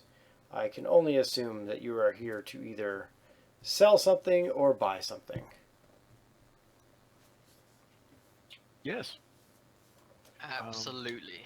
What they said. Well, I'm looking for something called, I believe, a bag of holding. yes, not a uncommon request given its great use for people of all kinds, whether adventurer or not. I believe I can find a bag of holding for you. What do you got going on here? I'll just see. What is this a picture of? Oh, it's just another picture of Silverymoon. I thought it looked pretty good. Oh, awesome. I thought I'd do it. What's that? Is that island the guard tower island or whatever you want to call it? Quite possibly. Yeah, the number 32 maybe. Yeah, that's what I'm thinking. Silver Guard Isle. Actually, Huh? it says it right in the URL, Silver Guard. So I'm guessing yes. Cool. Bag of holding. Yes, I believe I could acquire something like this for you. How long are you in town for? Probably at least a handful of days at minimum. I would say 3 or 4. That should give me enough time to. But we also have various items we wish to trade, various magical items. If that is okay with you, or if you prefer coin, I'm sure we can sort something out. Actually, Well, I was going to ask him, and how much would you be looking for the bag of holding? I'm just realizing a bag. Go ahead. No, please go ahead. I was going to say a bag of holding. It's listed as a wondrous item. It is uncommon. Is it uncommon? Okay, the SRD doesn't indicate the commonality of it. Okay, sorry, my distraction.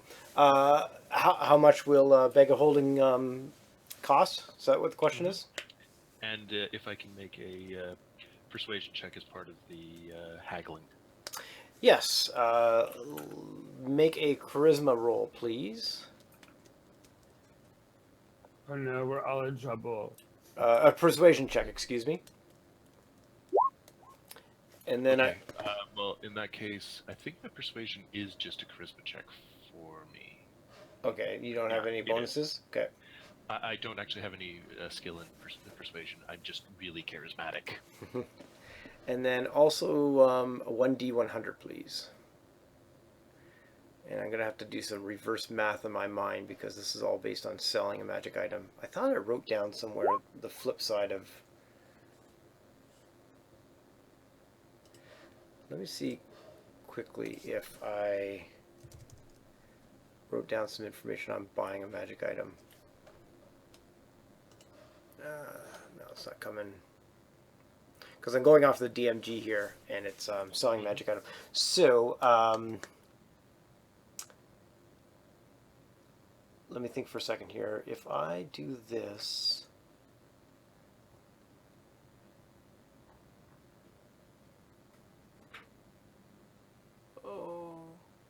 because the higher you go on your rolls, on your D100 roll, the more the buyer is willing to buy it from you for.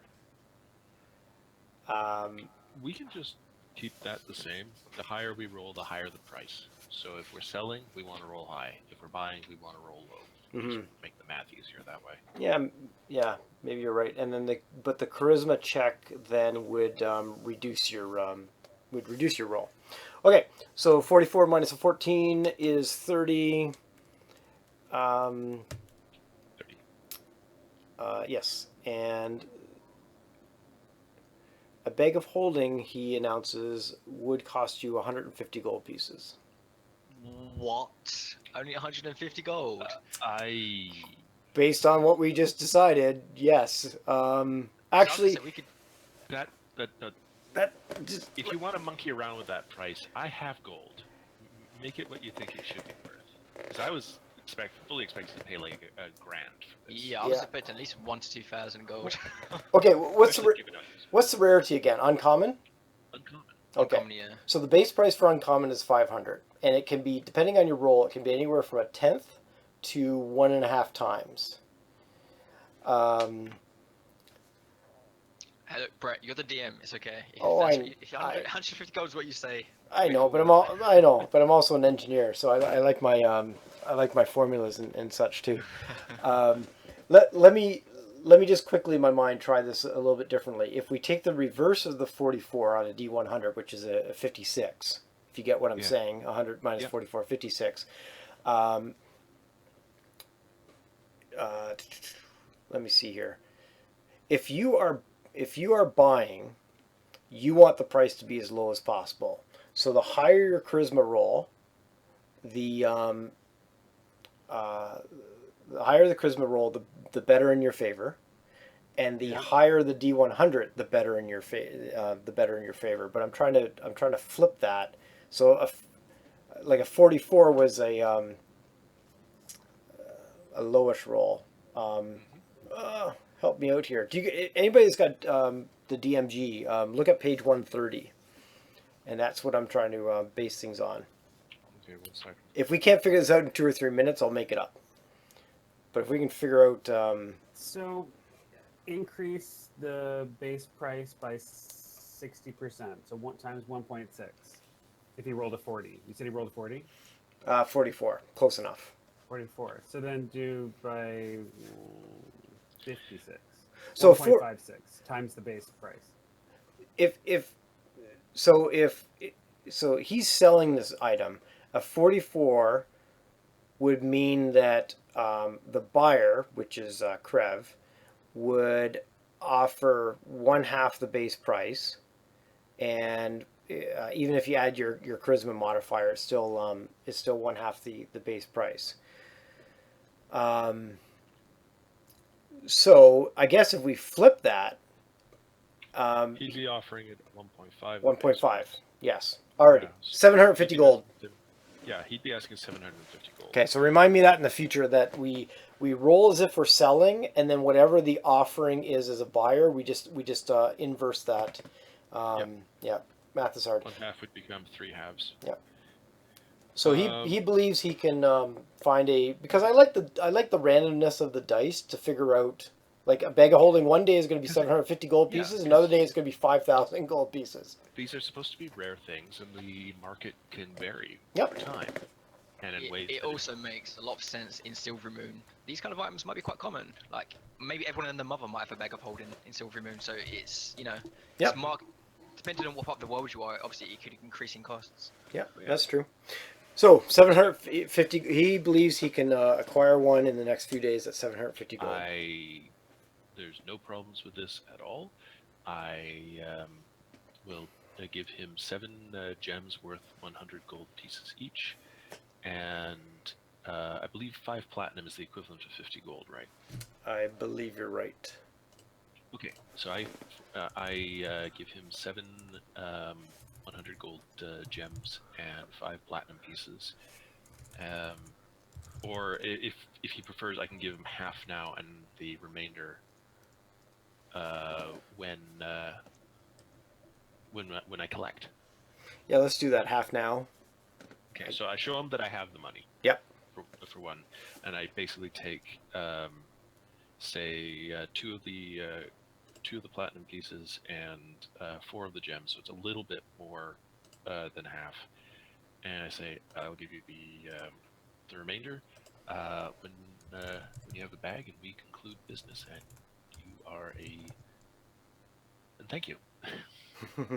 I'm just gonna mark off the full amount right now, but we'll just assume that he's not going to stiff me, because Silverymoon. I'm sure he wouldn't. You want somebody to stiff you, I know it.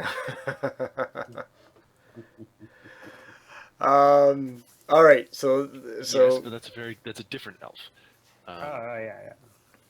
So your bag of holding, he believes he'll be able to get in the next couple of days, and he looks at the rest of the party and he says, "Is there anything else that I might be able to help you with?" Now we go to using the table as intended for Yes. lore. So Lore steps up and puts a few things on the counter. Yeah.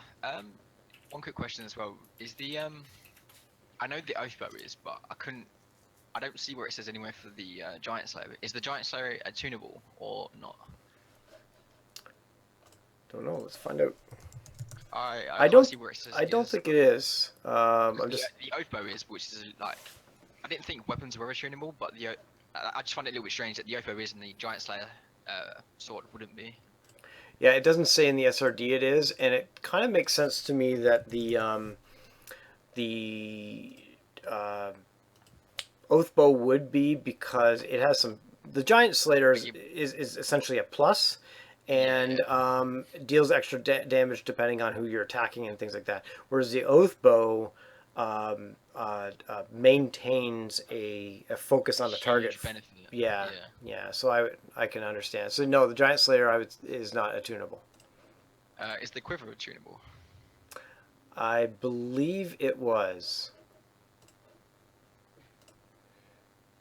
If I go back in the chat where I put all that stuff in there.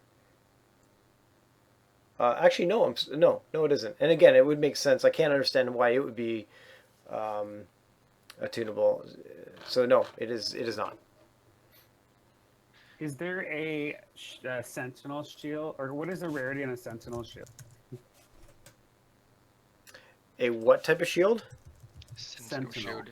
But either way, I put down the gauntlets of ogre power and the breastplate +1 that has advantage on dragon breath weapons. Okay, and I got distracted by a sentinel shield. Is that I can't. It is a thing. It's on page 199. It's shield armor uncommon. While holding this shield, you have advantage on rolls, on initiative rolls, and on wisdom perception checks. The shield is emblazoned with the symbol of an eye.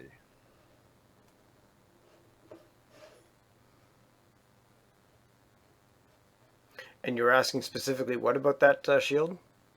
What's the rarity? Uncommon, I think you said, was it? Yes, that is correct. It is uncommon. Okay. And I am just checking up the breastplate here, because that was Lost Mines time.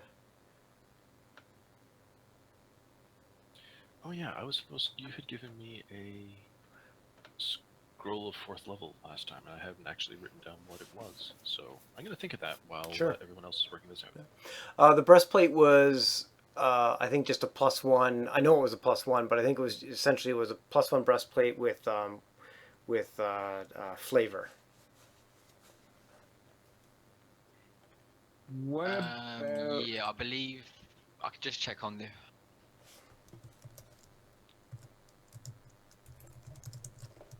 Amulet of Health?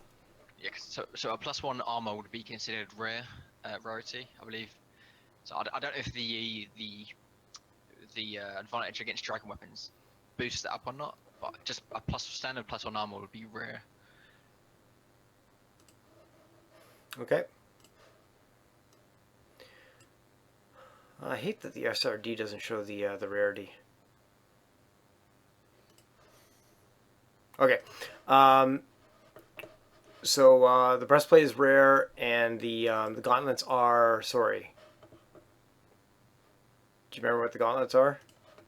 The gauntlets are uncommon. Okay. Alrighty. All right. Well, go ahead and roll your persuasion check.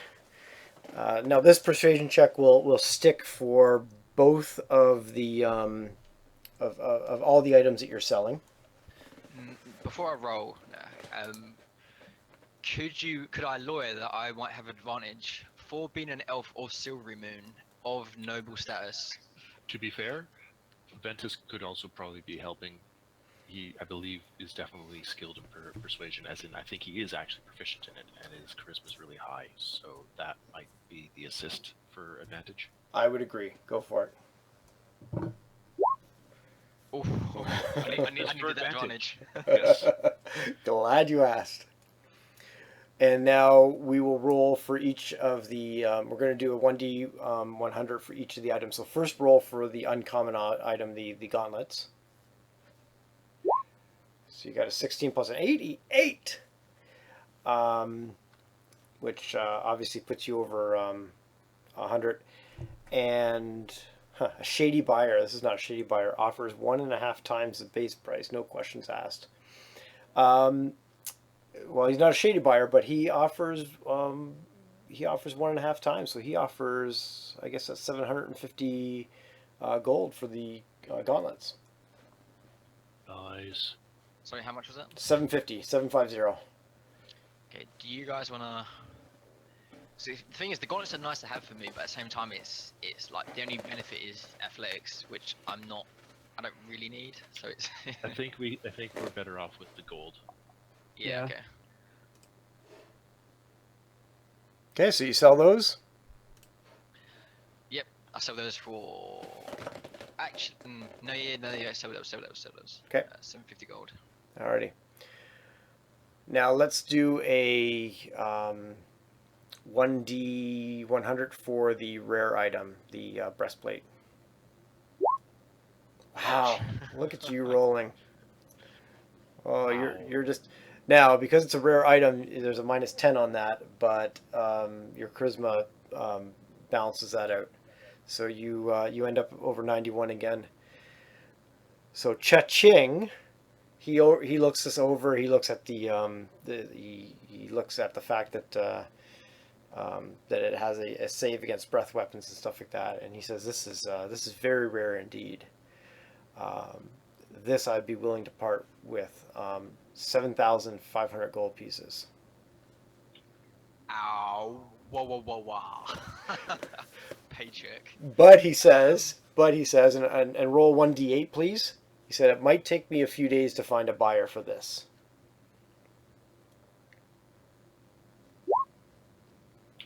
We'll stay a week. 2 days. Could I even cut that down to 1 with my contacts? But like, look, I know some people who might be interested in it. Maybe you could contact them as well. Because they won't take it from me directly. I would believe that you know some people. I don't know how many people you know in the magic item trading, but I like the argument. Good try. He says I come back in 2 or 3 days, and hopefully by then I'll have found a buyer. Deal.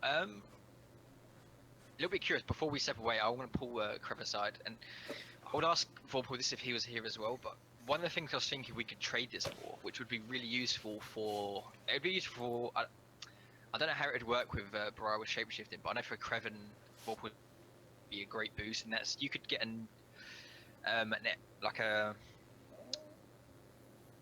either a +1 studded leather or an elven chainmail, which would be good for Vorpal specifically, which is. Screw Vorpals, that's good for me. I can't do Elven Chain because it's still metal, right? Yeah. No, Elven Chain you don't have to be proficient. It No, gives you. it's not that. It's Because the druid. Yeah, the B shape. Yeah. Oh no. Yeah, you're right. 'Cause druids don't like metal stuff. Yeah. Yeah. Um, Sadly. I could certainly. It'd be What- better than the or I could actually. Where's my player's handbook? Because Elven Chain is basically chainmail that you don't have to be proficient in, right? Precisely. Yeah. It's just it's a set of armor that basically gives you +1 to AC. Yeah, I believe it's just like it's basically just chainmail +1. I think that you don't have to be proficient in.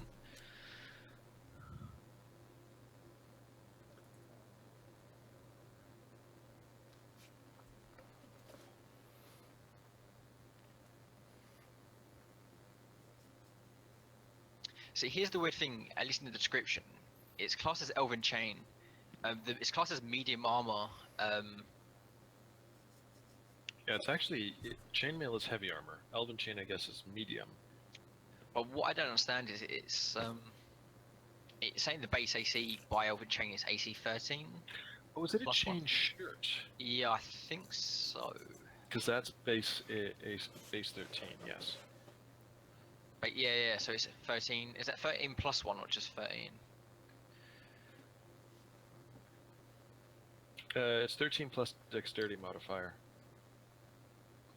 So, because it's medium, what would it be like? 13 +2 +1.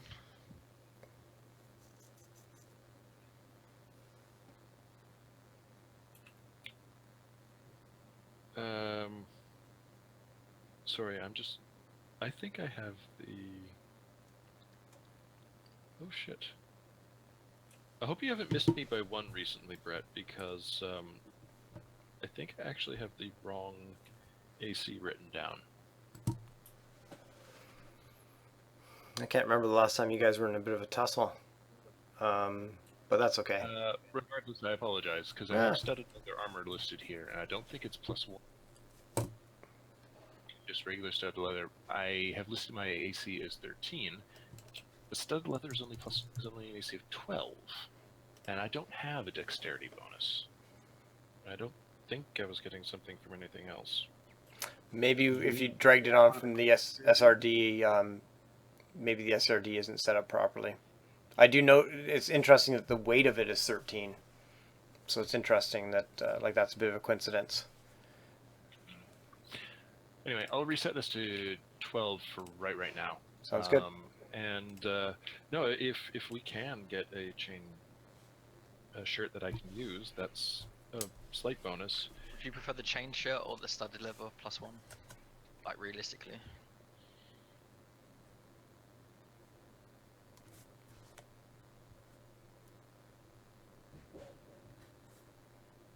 Probably the studded leather, just for it being lighter and not having a maximum max on the dexterity. Not that I have a dex bonus, but if somehow I magically give myself one, there is that.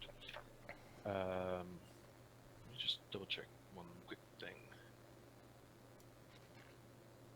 Okay, so I will ask this guy just to see. Look, do you any of your contacts? Do you know if any of them, if they have any elven chain or studded leather or that kind of stuff? And obviously, whether Burrell's looking for as well. Since we just got 7,500, so if one of those guys, like one of his contacts, is looking to has got a cheap piece of armor going, then maybe we might be able to buy two, depending on how well we roll. And Galen will tell you that I can common and uncommon items I can source relatively quickly. Rare and very rare. And out of game, I would have you do a investigation, a DC 20 investigation check to get rare and very rare items. You lucked out on the 7,500 on the. maybe the breastplate. I'll let you roll for me, Wait, though, Seth. with advantage this time because I'm from Silverymoon. Well, what do Sure, you it works that way, but what do you, both the pieces of armor that we'd be looking at here, the Elven Chain or any armor +1, is actually It's rare. considered rare. Oh, it is, eh? Yeah. Yeah, they are. I would give you advantage on the investigation check, given that you're from Silverymoon, and you have contacts and things like that. Consider my investigations -1. Yeah. Yeah. I'm gonna need it.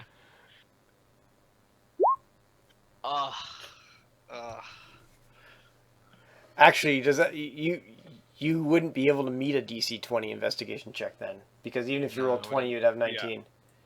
Yeah, no, neither can I. So 20 is a Actually, no, I can do an investigation check. I just.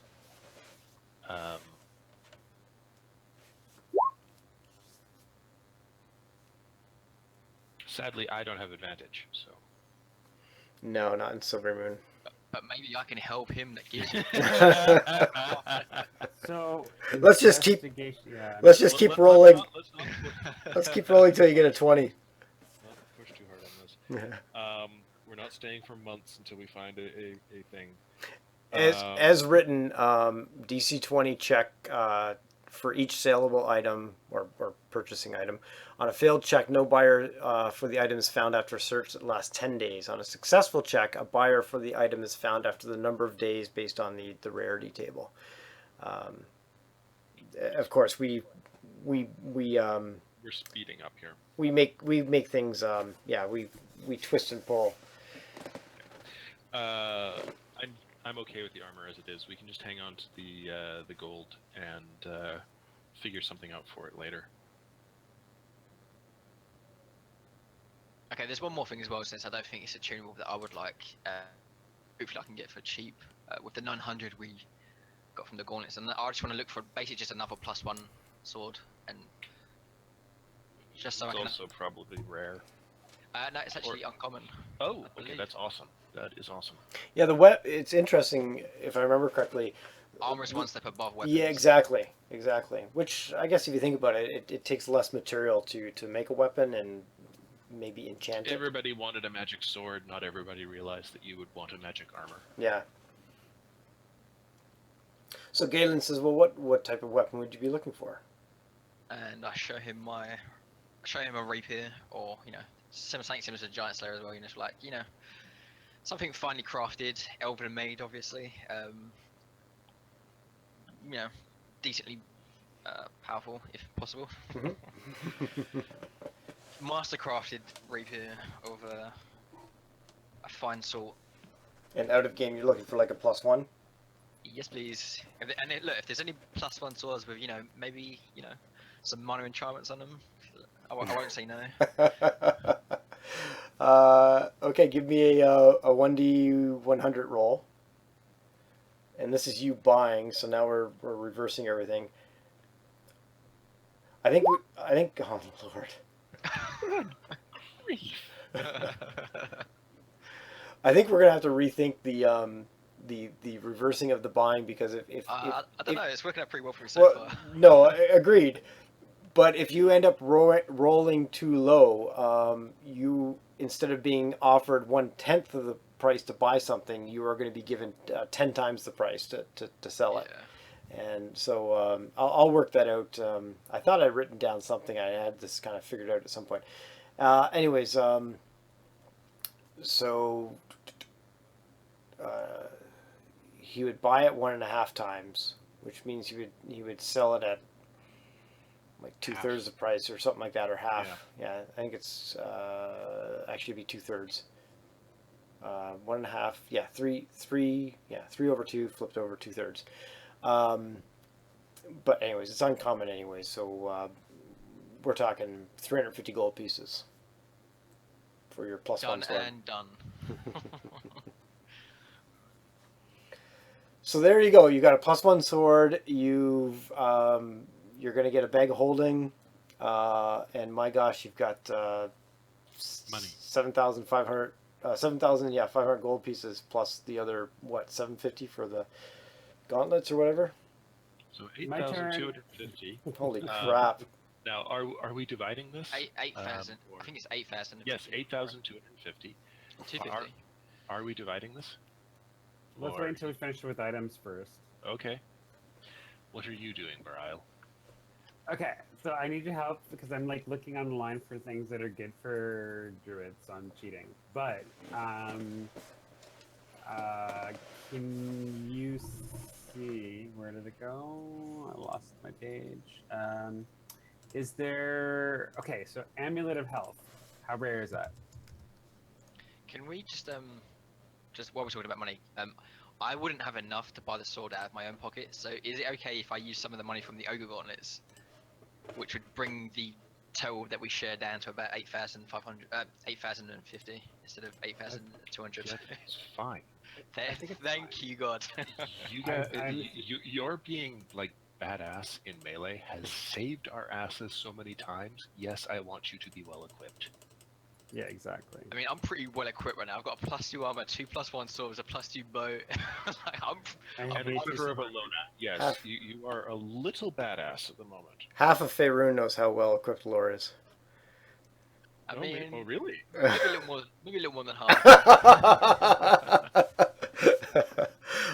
Amulet of Health is rare and requires attunement. Okay, and that would do. Just give me a second. That would give you a Constitution score of 19. Better gaining +4 poison DC and almost double the hit point.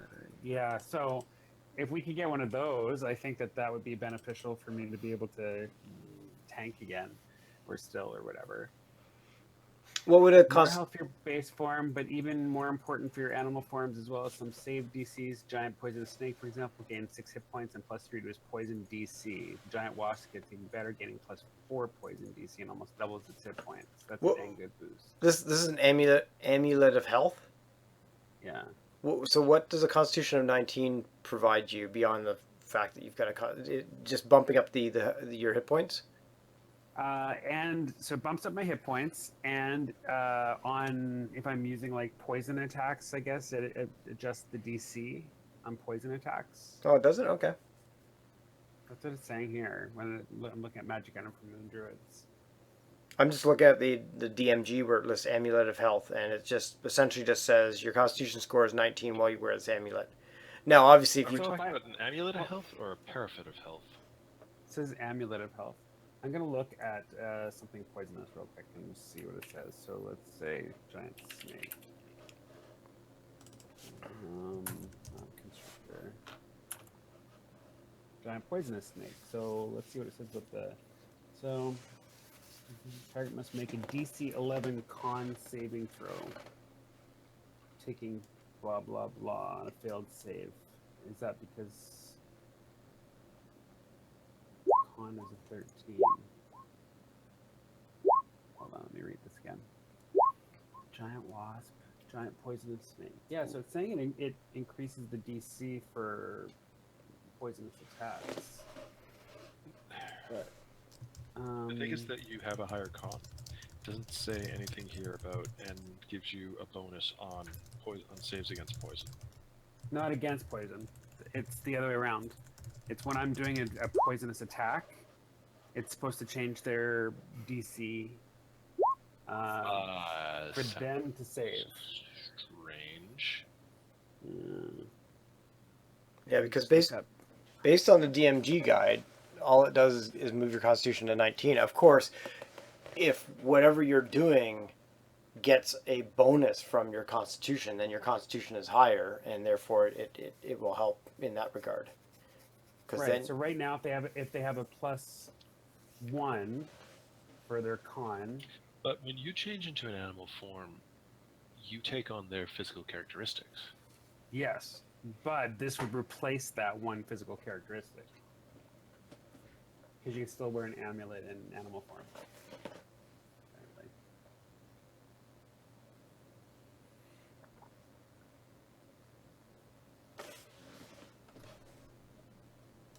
So if you don't think that would work, or if that's going to be too complicated,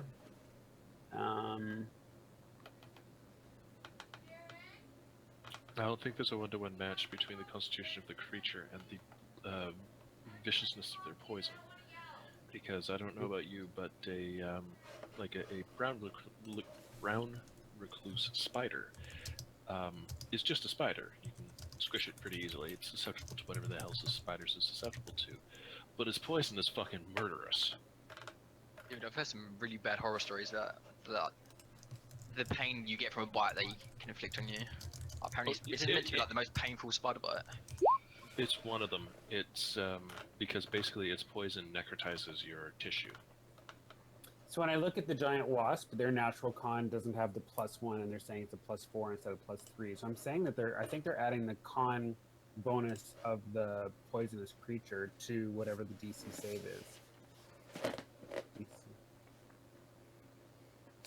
But is that right? I don't know. This is, like I said, DC 11 con. It's the same. Okay, so barring that,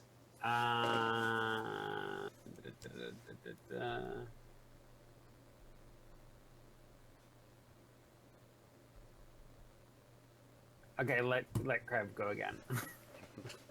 Crab's done. I'm waiting to go to Lore's house and seeing how this plays out. Well, while you're figuring this out of game, help me with something here, because I'm still wrestling with the selling and buying of magic items. So again, I'm looking at page 130 of DMG. Selling is pretty straightforward. You roll a bunch of dice, and based on your roll, the lower the roll, somebody comes along and says, I'll buy that, but for 1/10 the price. So they're really screwing you over.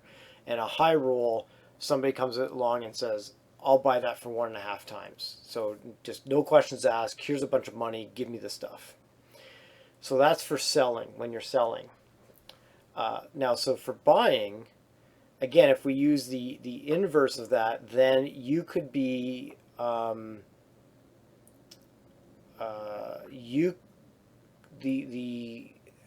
let me think now. Could you just use the same thing as a discount instead of a modifier up? It's a modifier down.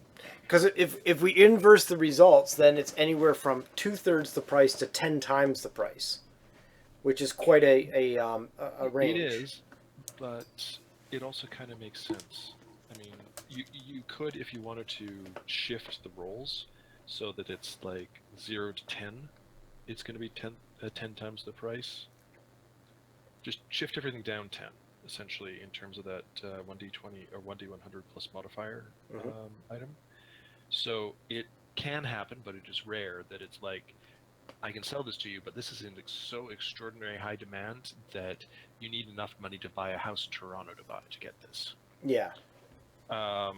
Whereas 1/4, that'll be basically 4 times the base price.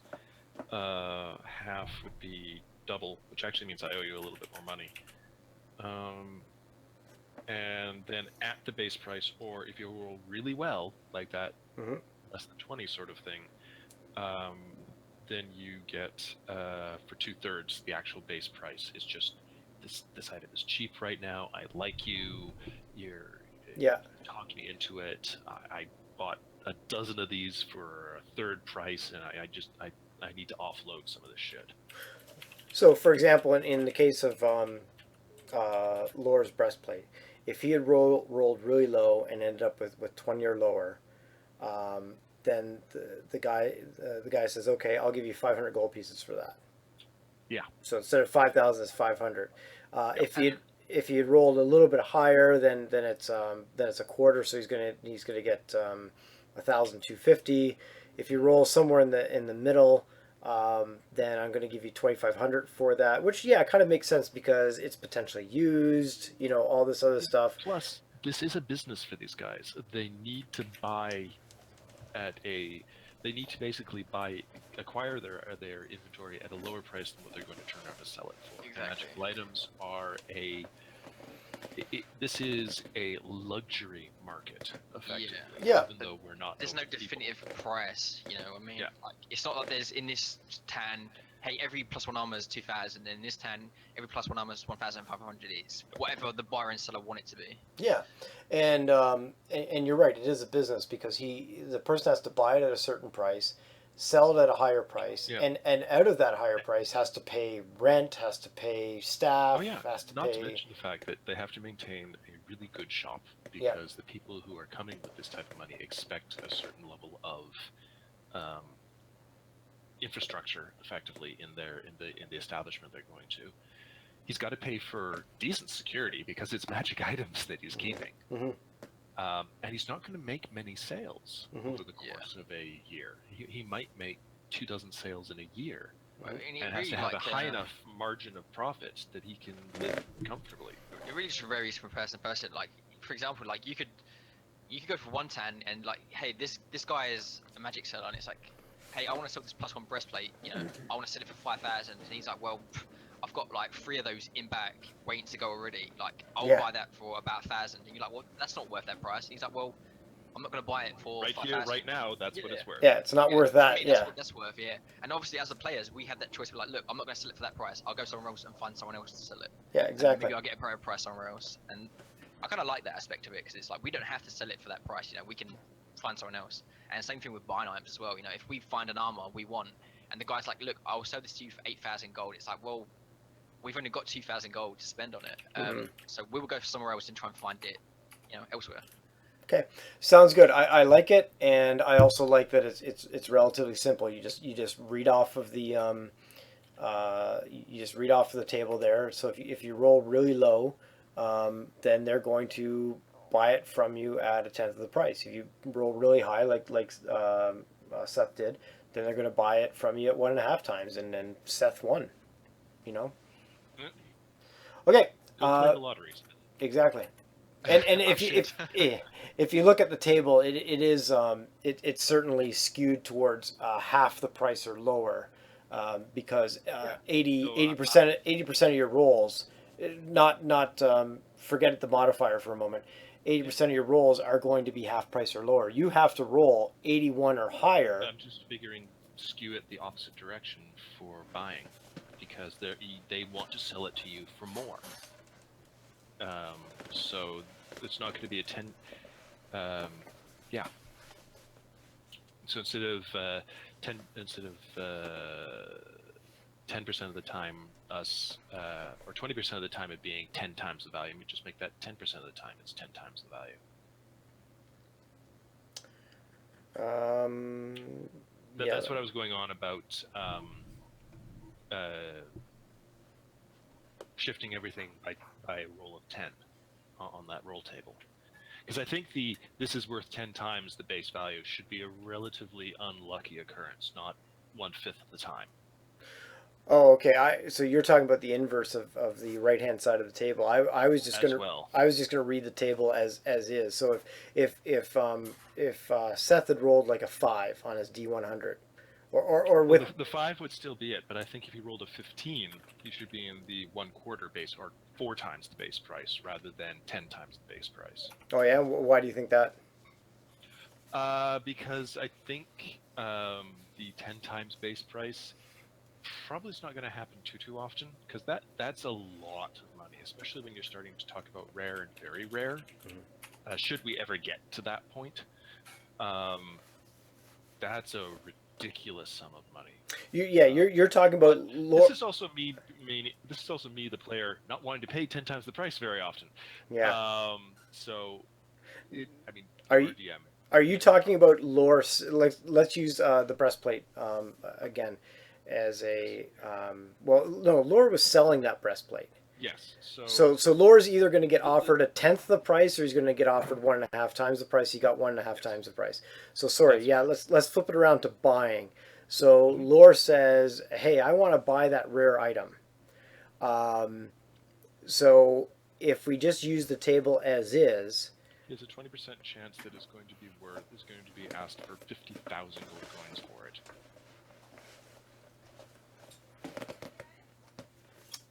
Yes. Because I think that should be more of a 10% chance.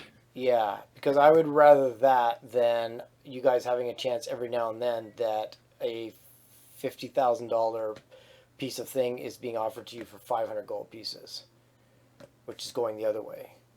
And I think that would be a little bit unrealistic. Yes. like I think the modify by 10 should be the 10% chance. Yeah. I mean, realistically, uh, if you kind of want to take that table and twist it in half, sort of, for lack of a better term, so you keep the rolls the same, but the text that's at the bottom becomes the text at the top, and you kind of read up instead of reading down. They really should have done that. They really should have done a buying table to go with it, but I guess they basically said up to DM's discretion. Yeah, but if they're going to make a selling table, I agree with you. They should have made a buying table. So if we're buying magic items and you roll a 20 or lower, what do you think the corresponding text on the right-hand side should say? The way I'm envisioning this right now, if you roll 20 or lower, the corresponding text would be a shady buyer offering 1.5 times the price, no questions asked.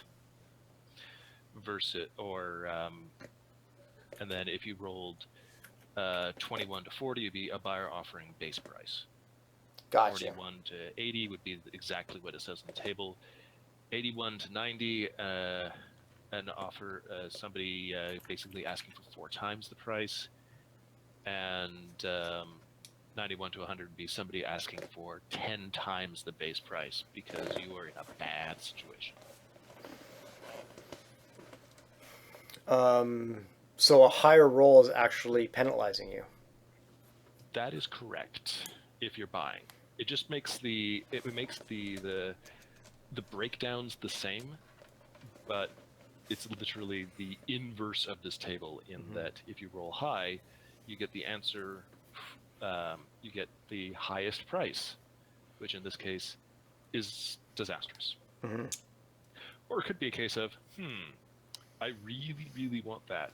So look deeply into my eyes and watch them go cat-side for a moment. Yep. I guess the other option too is that if you're buying something, then I just have the NPC roll a persuasion check and use this as as they're selling it, because the challenge I see with what you're mentioning is because the higher you roll, the more you're penalized, but the higher your persuasion check, your persuasion check is actually helping you. And now the math gets a little confusing. So now your persuasion check is subtracting you from your roll. Oh.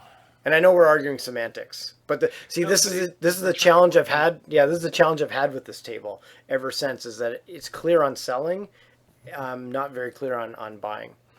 But like we can either take some time to talk about it now, or just everybody have a look at this page over the next week or so and come back with any suggestions. Over the next week, you can try and come up with an alternative table that basically has an option for getting it lower than base price, but mostly just how much over the actual cost are we going to pay. Yeah, because your persuasion check increases your ability of getting it at a better price. The persuasion should lower the price, but the merchant wants to sell at a premium, and he's got to make enough profit for this to be realistic. And it is a luxury market, so it's going to be expensive. Yeah, and the rarity also affects the modifier in the inverse way. Yeah. Okay, sorry for that little sidebar. Witchy, do you know what the heck you're doing yet? No. All right, we can retcon something in for Witchy later. What are you? Let me just quickly ask. What are you trying to accomplish? Witchy? What's Braille trying to do? I'm just trying to find items that would make my shapeshifts still viable at this level, because this is where they pretty much become non-viable. Essentially, you want something that can benefit him in wild shape as well as in his usual form as well. Stuff that would buff and benefit him in both forms. Gotcha. And make it so that, when he goes toe-to-toe with a giant, it doesn't hit him once and knock him right back into his elven form. That would be true too. Okay, yeah, if that's the optimal sort of outcome. But okay, well, yeah, we can always retcon something if you wish. Okay. Alrighty, where are we off to now? To see the wizards. I think we're going to see. What's Lore's last name? Silverhand. I think we're going to see Lord Silverhand.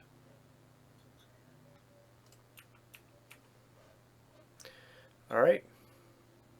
And where does the Silverhand family live? Any idea which ward they live in Silverymoon? You've got north, east, west, south, and central to choose from. And unless you don't, Your family's well-to-do, right? Yeah, fairly. I think I mentioned earlier that Yeah, the they'd father be used to be. probably Sorry. in the eastern section near the court. Yeah, it's quite a military family as well, so quite noble, quite military, so very prestigious. Perhaps one of those buildings just inside the Star Court or something. all right, you head off, and you said you're gonna kind of go in the side door, and you're gonna head in the side door and go see the what's the name? What's the title of the person you're seeing? Kind of like your surrogate dad. The head servant or the major demo. Yes. Yeah. Well, you certainly know your way there. Yeah, the butler. You certainly know your way there. You get yourself there. You successfully kind of keep out of wary eye of, I guess, the whoever would be at the front of the house, and make your way around to the side door. What do you do? Do you knock or do you walk in? I definitely knock. Given that this is quite a high estate, I don't think it's one of those places you could probably just walk up and open the door. Like, I assume there's probably for Law, like having lived here, there's probably maybe like a secret entrance or somewhere that he would know, like maybe like a hidden key or something that like to give him access basically. Mhm. And it's so for anyone inside, like for him to enter, like they would probably.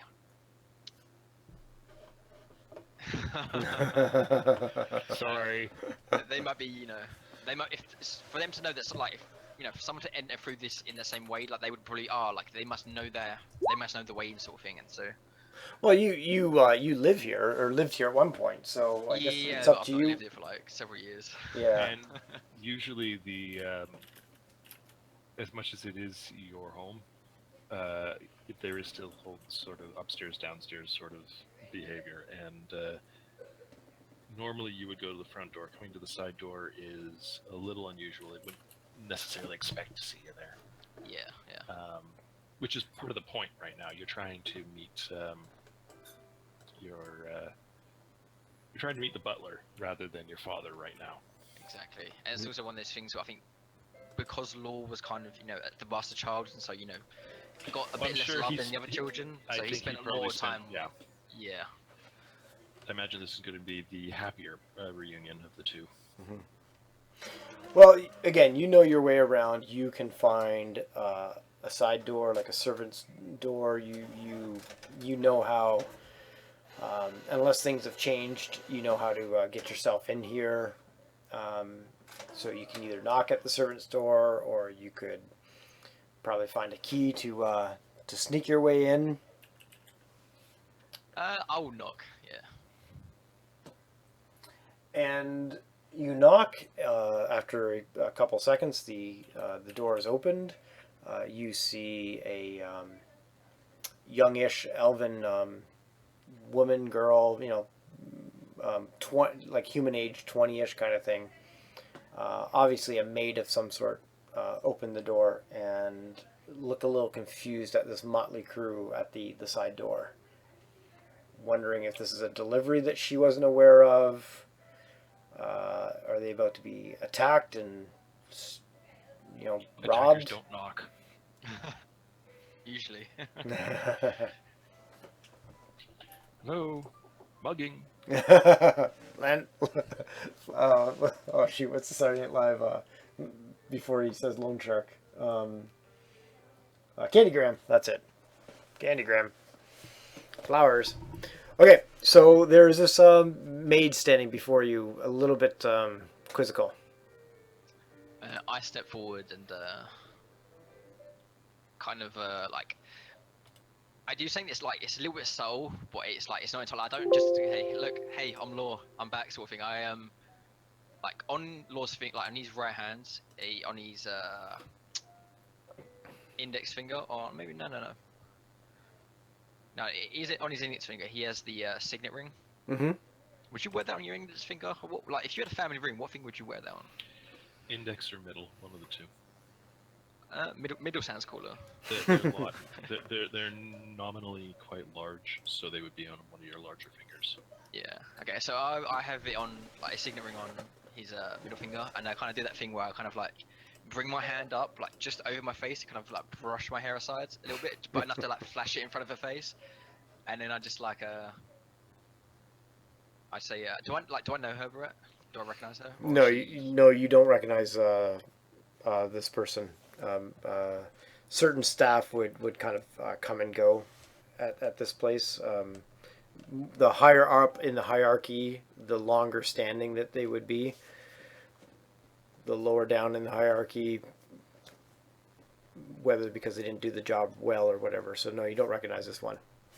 Okay. So as I bring my hand down, I kind of like lean forward, and almost like kind of like trying to give her no time to react sort of thing. I just kind of like grab her hand and raise it up and then plant a kiss on it.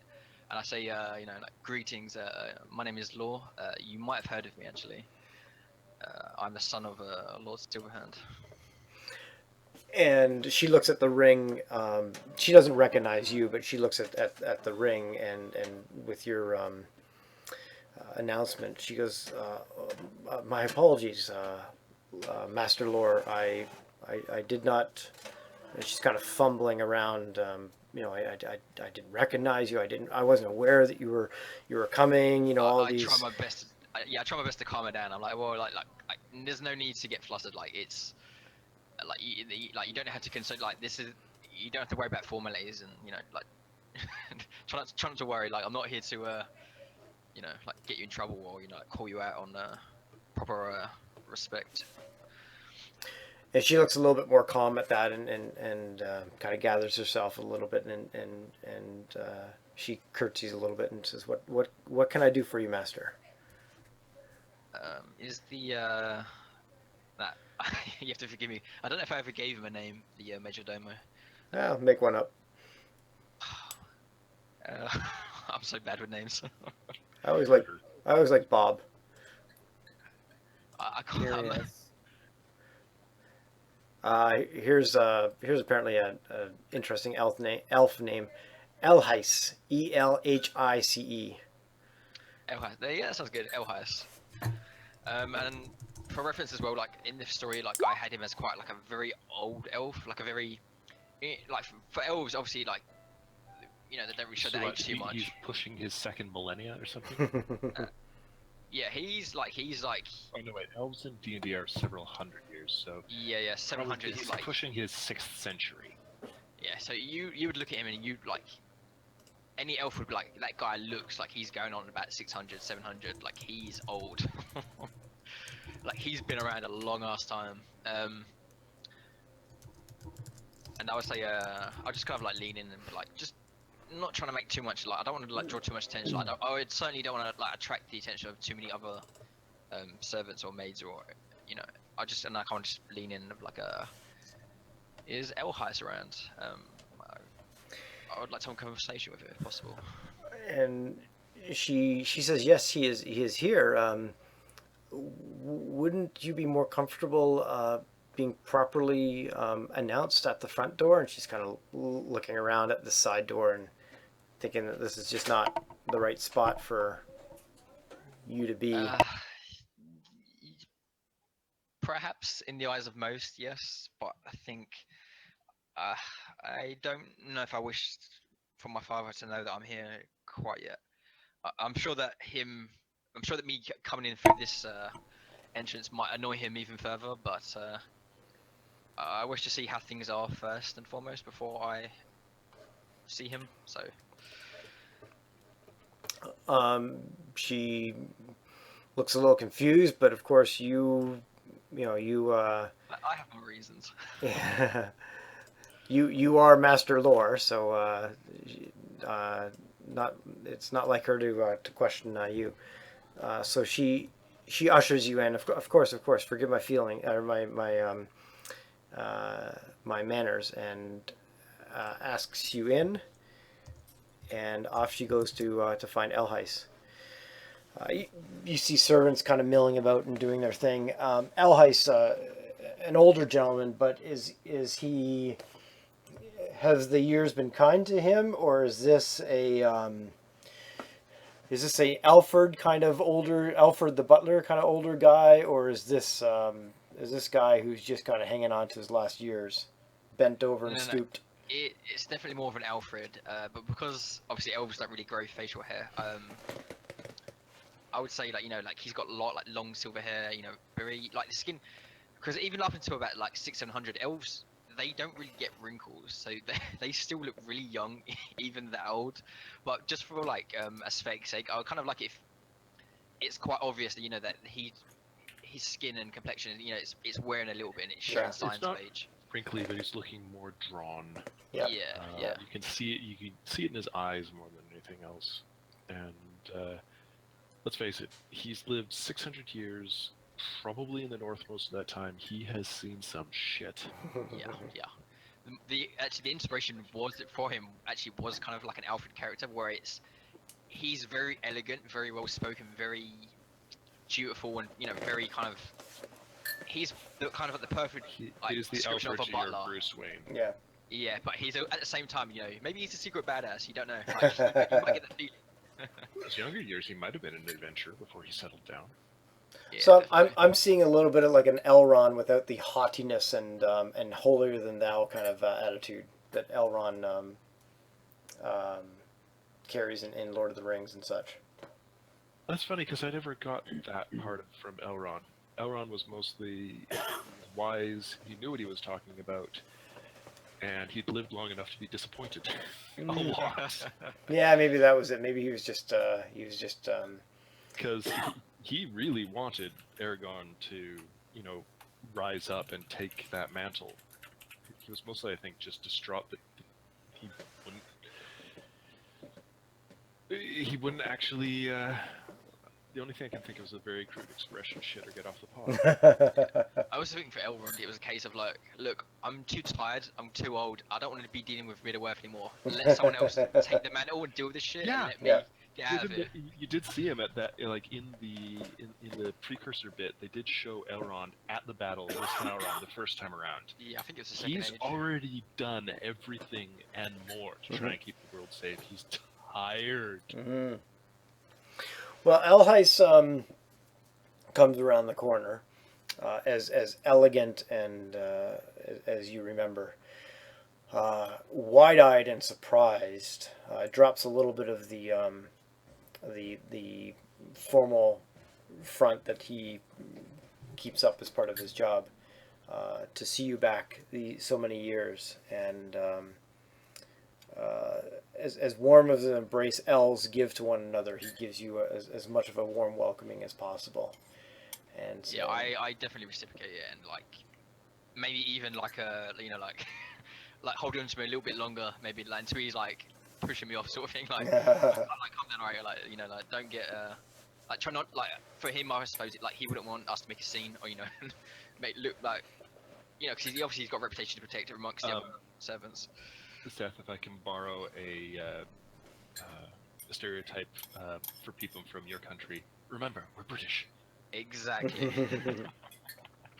so he asks you, "What, Master Lord? What brings you back? We haven't seen you for years. We were unaware of your arrival. We would have prepared. Your family gave us no notice of you returning. What brings you back at this time?" It's quite a long story. One I would hate to take too long to explain to you, but I have my reasons, and the most pressing of them would be obviously my eldest brother, and the matter concerning him. I try to rush back here as fast as I don't know if you're aware. There are current ongoing matters with the giants affecting all across the lands and creating disturbance. And so for us to say I've involved myself with several factions of these giants, as well as several, members of the Lord's Alliance and other separate factions, trying to prevent and figure out what is going on with all this chaos. And essentially, we have found ourselves here. Me and my party, and I kind of gestured back to the rest of the guys, and I introduced them as well. I'm like, this is Krev, this is Baral and Ventus and etc. etc.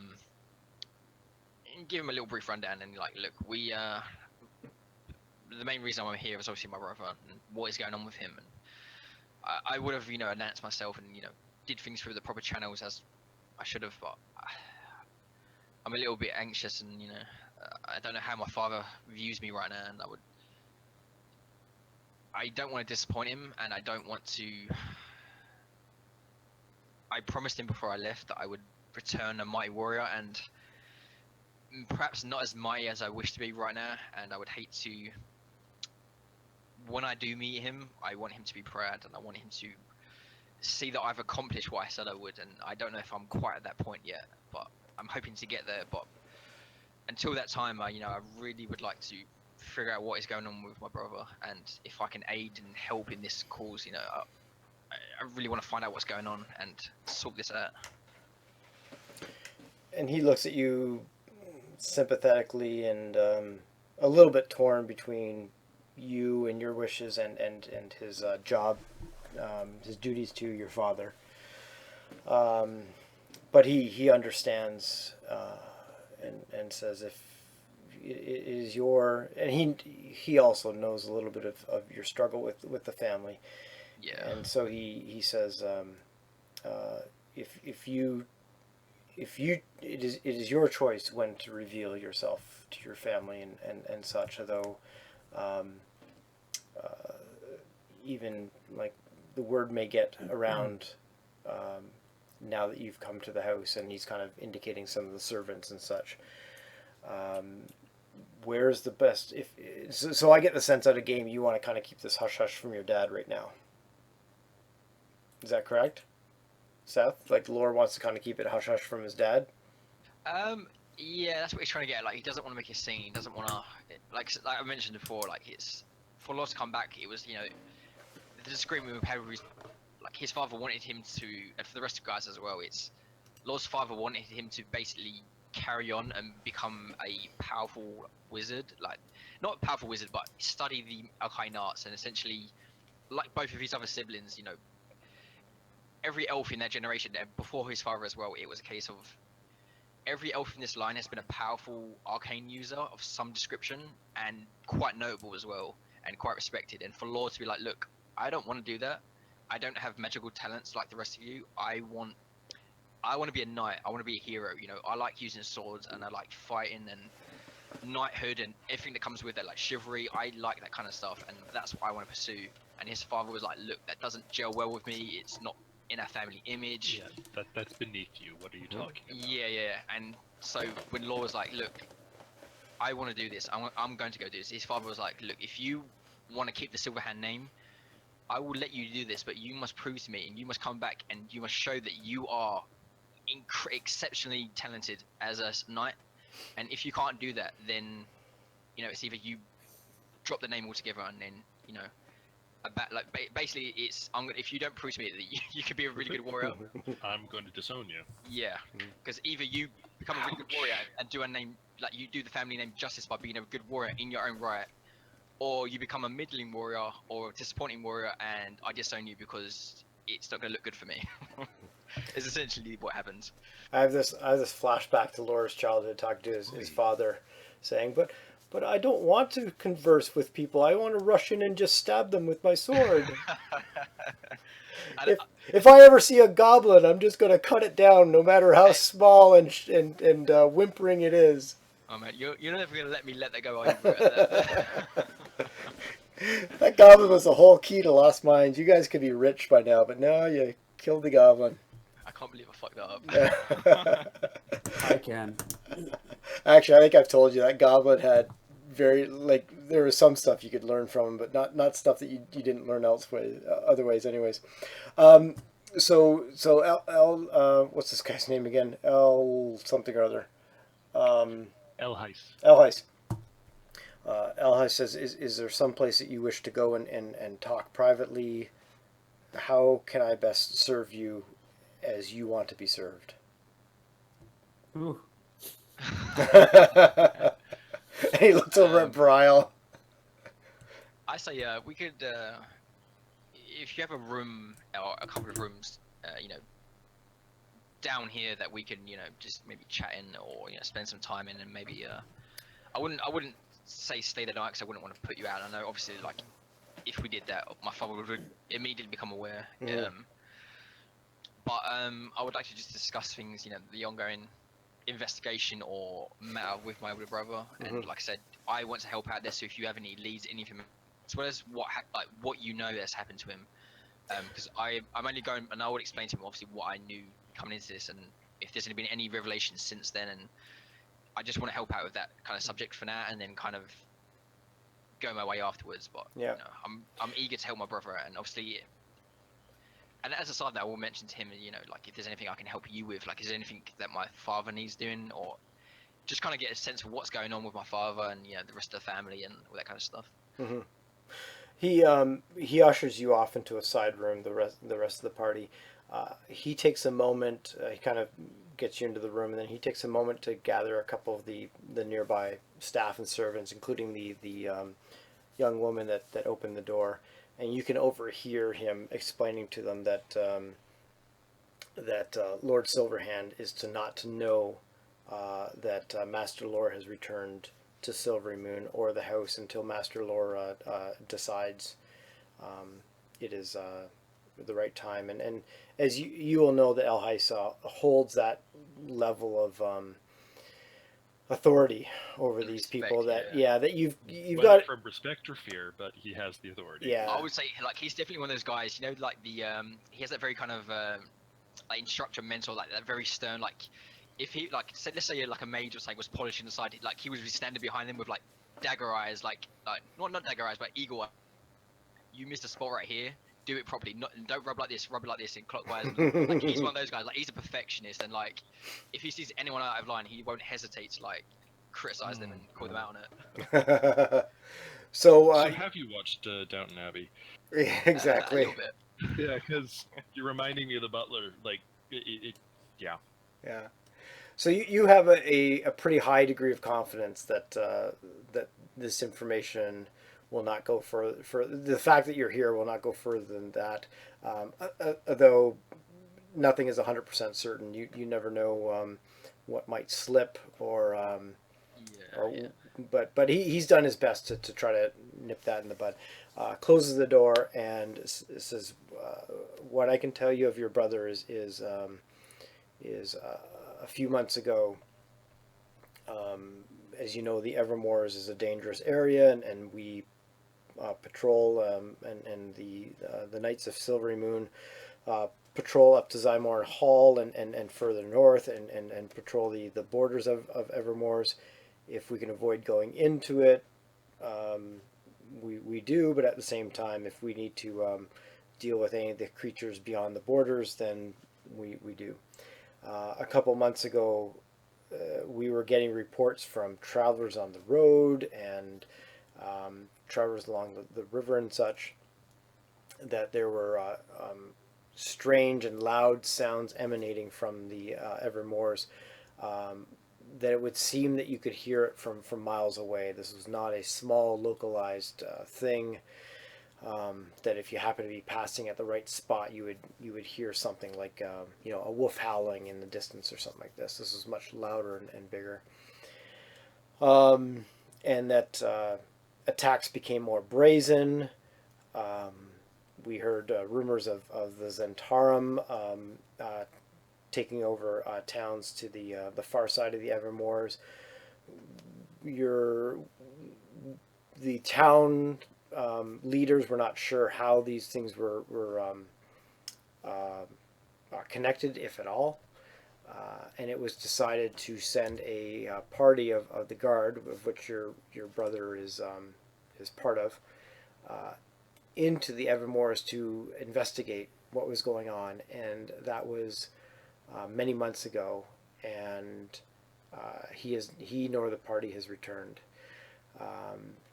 We provided as much information as we could to any points of Ventus. Your friend Ventus, who was traveling through here some time ago, and asked to get a message to you about this. And this is the first that we have heard of you or from you since that message. Okay. We fear the worst for your brother.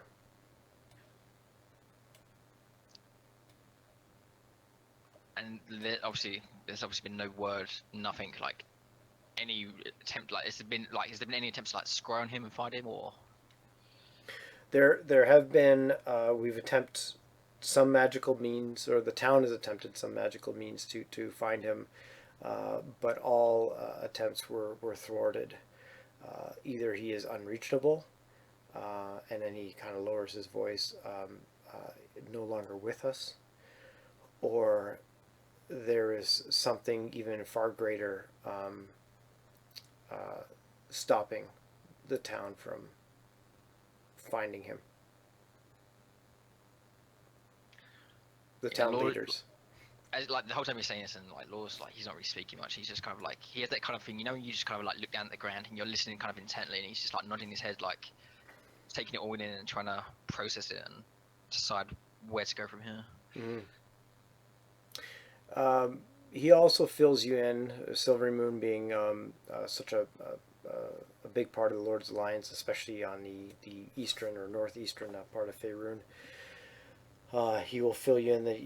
He says, I must tell you that the actions of the giants of late have caused mainly for the western towns and villages. But the Lord's Alliance has now put a bounty on the giants' heads of 100 gold pieces each. The Lord's Alliance has taken the activities of the giants from an increased nuisance and something to keep an eye on to they fear something more full-fledged, and since the issues with the dragons only a year or so ago, they cannot afford another situation like that. And yeah, so, I'll fill him in on what we know. Like, assuming that we probably spend a few hours here chatting and catching up, and I will kind of explain to him what I've been doing and battles with the giants and what we aim to do, as well as the information. Because he mentioned there's Zentarum in the Tans, like near the Evermoors, and I would tell him what we know and give him my information and what we've seen and what we've done, and just kind of fill him in and as much as I can, just to try and help out. And like say, look, if this information is helpful and you can pass it on to even my father or some, because as I mentioned, my father used to be part of the spell guard and used to be like a commander or a captain or something like that, and still has quite large ties to members in the city. So if that information is useful, take it and do with it what you will. And if you speak to my father and if he does find out I was here, you can tell him I'm trying to keep to what I promised him I would do, as well as that I'm doing okay as well. if he's ever curious, I kind of pause a bit, I don't know if he is curious, I don't know if he does care still, but if he does, then Mm-hmm. Well, he was when you mentioned passing along that to your father, he feels that it would be helpful information. He does ask you, how should I tell him I've come across this information? I would say that you came across a member of my traveling party who explained the situation with me, and perhaps that there was that the member of my party was hoping to find out information about my brother to pass along to me, so that I might help him or pursue those leads and do something, as well as that we were in the area basically, just Mm-hmm. Something along those lines. And he he nods and agrees. And as you tell him about Morbrand's shield and the Zentarum that you came across there, and the Nesme and the Zentarum and the Fire Giants, which I imagine you filled him in on when you tell him you've passed along all this info. Yeah. He says that we have, as you mentioned, the Fire Giants. He says we have heard from our woodland brethren, and also our the dwarvish contacts that we still have. That there is has been certainly an increased activity in the northeast near the ice spires, and that the dwarven citadels, Citadel Felbar and Citadel Adbar, have been sending scouting missions in those directions to try to understand exactly how big of an issue this is. And based on your information, it sounds like that they will find that it is certainly An issue. An issue. Okay. I will ask him as well. Like, is actually no, never mind.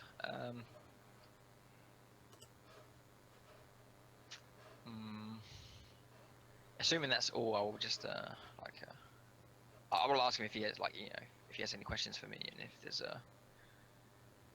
anything a little bit more personal, like regarding him, that I can do to help out. For Elhais? Yeah, Elhas. He says, "No, Master Lore, your as you well know, your family has always been good to me.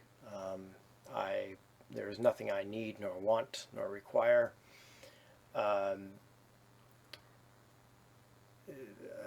I guess the only question I have for you is, where do you go next, and how may we be able to keep in touch? I do know that your family does worry about you, as surprising as you may find that to be."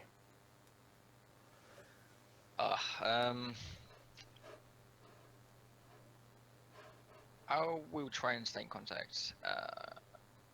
Rather, I plan to return at some point when I feel worthy enough to present myself to my father, and worthy enough in my own power as a warrior and as a knight. And hopefully, when I do return, my father will see my accomplishments, but until then, I think it might be best that I keep a little bit distant. Hopefully, once this entire ordeal with the Giants is taken care of, we've been quite, at least so far, quite influential, and yeah, the few groups, like besides the Lost Alliance, actively trying to put an end to this giant menace. So hopefully, not just me, but obviously my companions here will be recognised for our part in it when all of this is over. And hopefully my father will recognise that as well. But until then, I think I will try and keep in contact with, at least with you, Elhais, and be that through magical means, or messenger pigeons, or what have you, or couriers. But it might not be regular communication. Mm-hmm.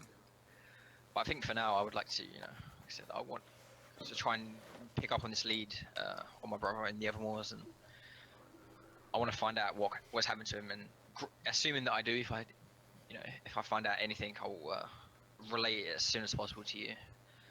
I think, but for me, that is the most pressing issue right now. And he nods understandingly. You can tell that he feels a little downtrodden of the fact that you've now returned and so shortly are going to go away again and without much contact. But he does mention that based on your stories and your travels, it would seem that you are turning into a fine warrior. If not, if I remember correctly, a brash and headstrong one. But you return. You return more of an elf that should be highly regarded than the one that left that so many years ago. I thank him for his kind words and just say, you were always quite an important figure, at least for me, in regards to growing up, and I'm thinking actually like, I can't, I forget where I put my backstory, but I can't remember if I put it in there because I know I wanted to, but because the reason why I said I might have Elhaz like be a bit of a badass earlier is that because I was hoping that he was like the one who kind of like set Law down the path, like started to train him as an like, at least in the where physical combat is, like showing him like this is how hold a sword properly, this is how you should swing, and this is proper procedure for training and blah blah blah blah, all that kind of stuff. So I think for Law, that's the kind of way he kind of sees him as like that father figure, also as a mentor. So it's for him, it's kind of like relaying his thanks for kind of setting him down not setting him down the path per se, but kind of giving him proper instruction and kind of helping him realize what he wanted to do, and even if his father didn't. Mm-hmm. Yeah, I could certainly see this. That is where this bond of surrogate fatherhood comes from, is that he recognized your interest in this way and felt that you could be that anybody, if they follow their interests and passions and talents, can be a benefit to the lands, and trying to make somebody that has no interest in magic learn magic where they could do as much good as a swords person. So that's, I think, where you probably gained your kinship with him.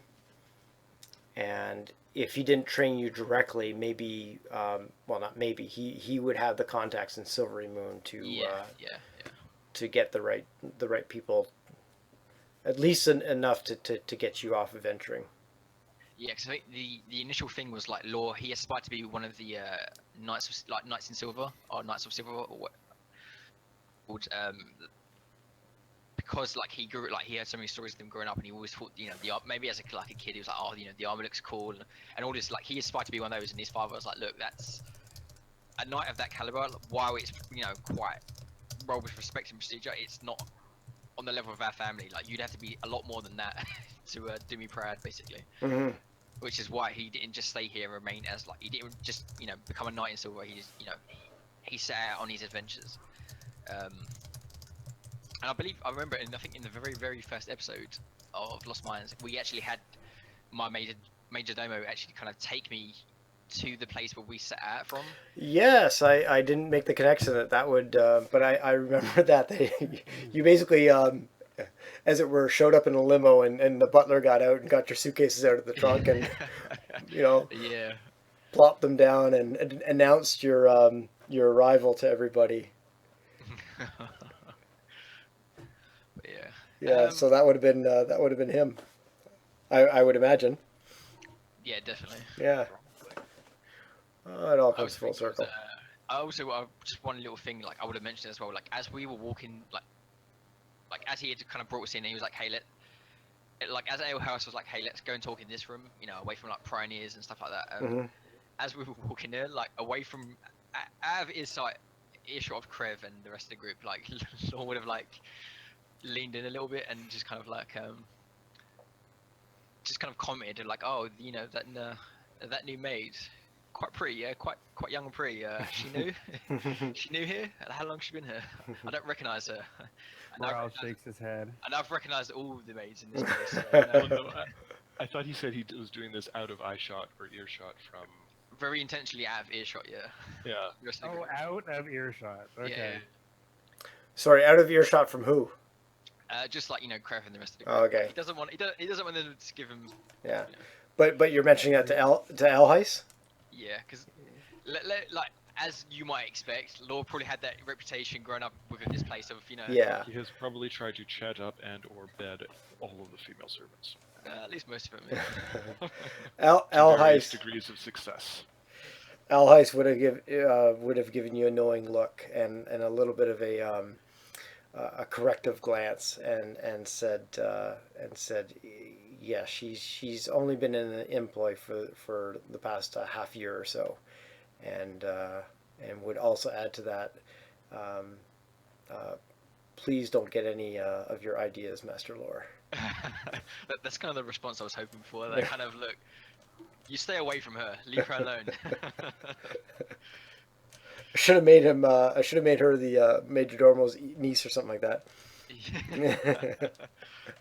No, he would know well enough not to allow any female relatives to work at the Silverhand home. Yeah. I mean, look, he has 2 elder brothers as well, so like things happen. But also, not to cut it short, but my sister just texted me and says she's outside. So I actually have to get going pretty soon I too. have to get This is going. a good place to stop then. Okay. Yeah, I'm sorry about that. That's all right, Lord. Just before you do go, so as a party, what do you think the next steps are? Is it blow the conch and go to Storm Kings, which is one of the thoughts last session after Silverymoon? Obviously, we talked about the Evermores here. What's the thinking? Isn't it a bit early to go to blow the conch? It depends how much or how the search for Sarasa goes. There is the possibility of attempting to basically do something for the Cloud Giants, such that they will introduce us. Because the Cloud Giants would be much easier to actually talk to. They may be also vain and self-serving and such, but at least they won't be going, "Food, bring me food." Lord, given I know you got to go really soon there, Laura. What's your kind of gut feel, and then we'll let you go, and two of us will talk about it. What I would say is that because we're in Silverymoon and because we probably spend at least a few damn days, getting all our magic items sorted out and shipped and bought and the money sorted out, I would say, we would do that, and maybe I could convince the group, like, let's take a little detour to the Evermores, test out our new gear and all that kind of stuff, and maybe it would help find my brother, yeah, and especially it might be. I was gonna say training, but that's not really like a word it's not really applicable to D&D. Like, hey, let's go train up and fight the Evermores and get some let's go experience. grind for experience. Yeah. No, I think I understand. The Evermores is also where the Cloud Giants are, so it kind of dovetails in there. So we can twist back and forth between those two. Yes, so that would be my thing. Let's deal with this first and kind of hang out here for a little bit more and the Evermores and deal with that, and then I think there's some more stuff to do in town still. I think we still have a couple hours of playtime in town because I have some stuff and a couple different paths that I need to explore. Okay, sounds good. Laura, I know you need to get going, so enjoy your. I'm going to throw in some jeans and that shirt and just probably run out the door. She's probably going to scream at me, so I've been keeping her waiting for like 5 minutes. You've been have a great day. You've been playing with us pantless? No, I wear sweatpants when I'm sitting at home, but All right, take care, Laura. Or Seth. Talk to you later. Take care, guys. Have a good Easter. Yeah. Yeah. See you later. Bye. Bye. So yeah, you're thinking hang out in Silverymoon a bit and accomplish a few more things? Yeah, twofold. One is, so I texted you that thing that I kind of forgotten about, and I don't even know how much I really wrote up about it in on my sheet or anything, but it was something I originally wrote up that. Do you have to go, by the way, either of you? I probably should be going pretty soon, to be honest. I've got a few minutes, so. So just quickly then before you. Ciao.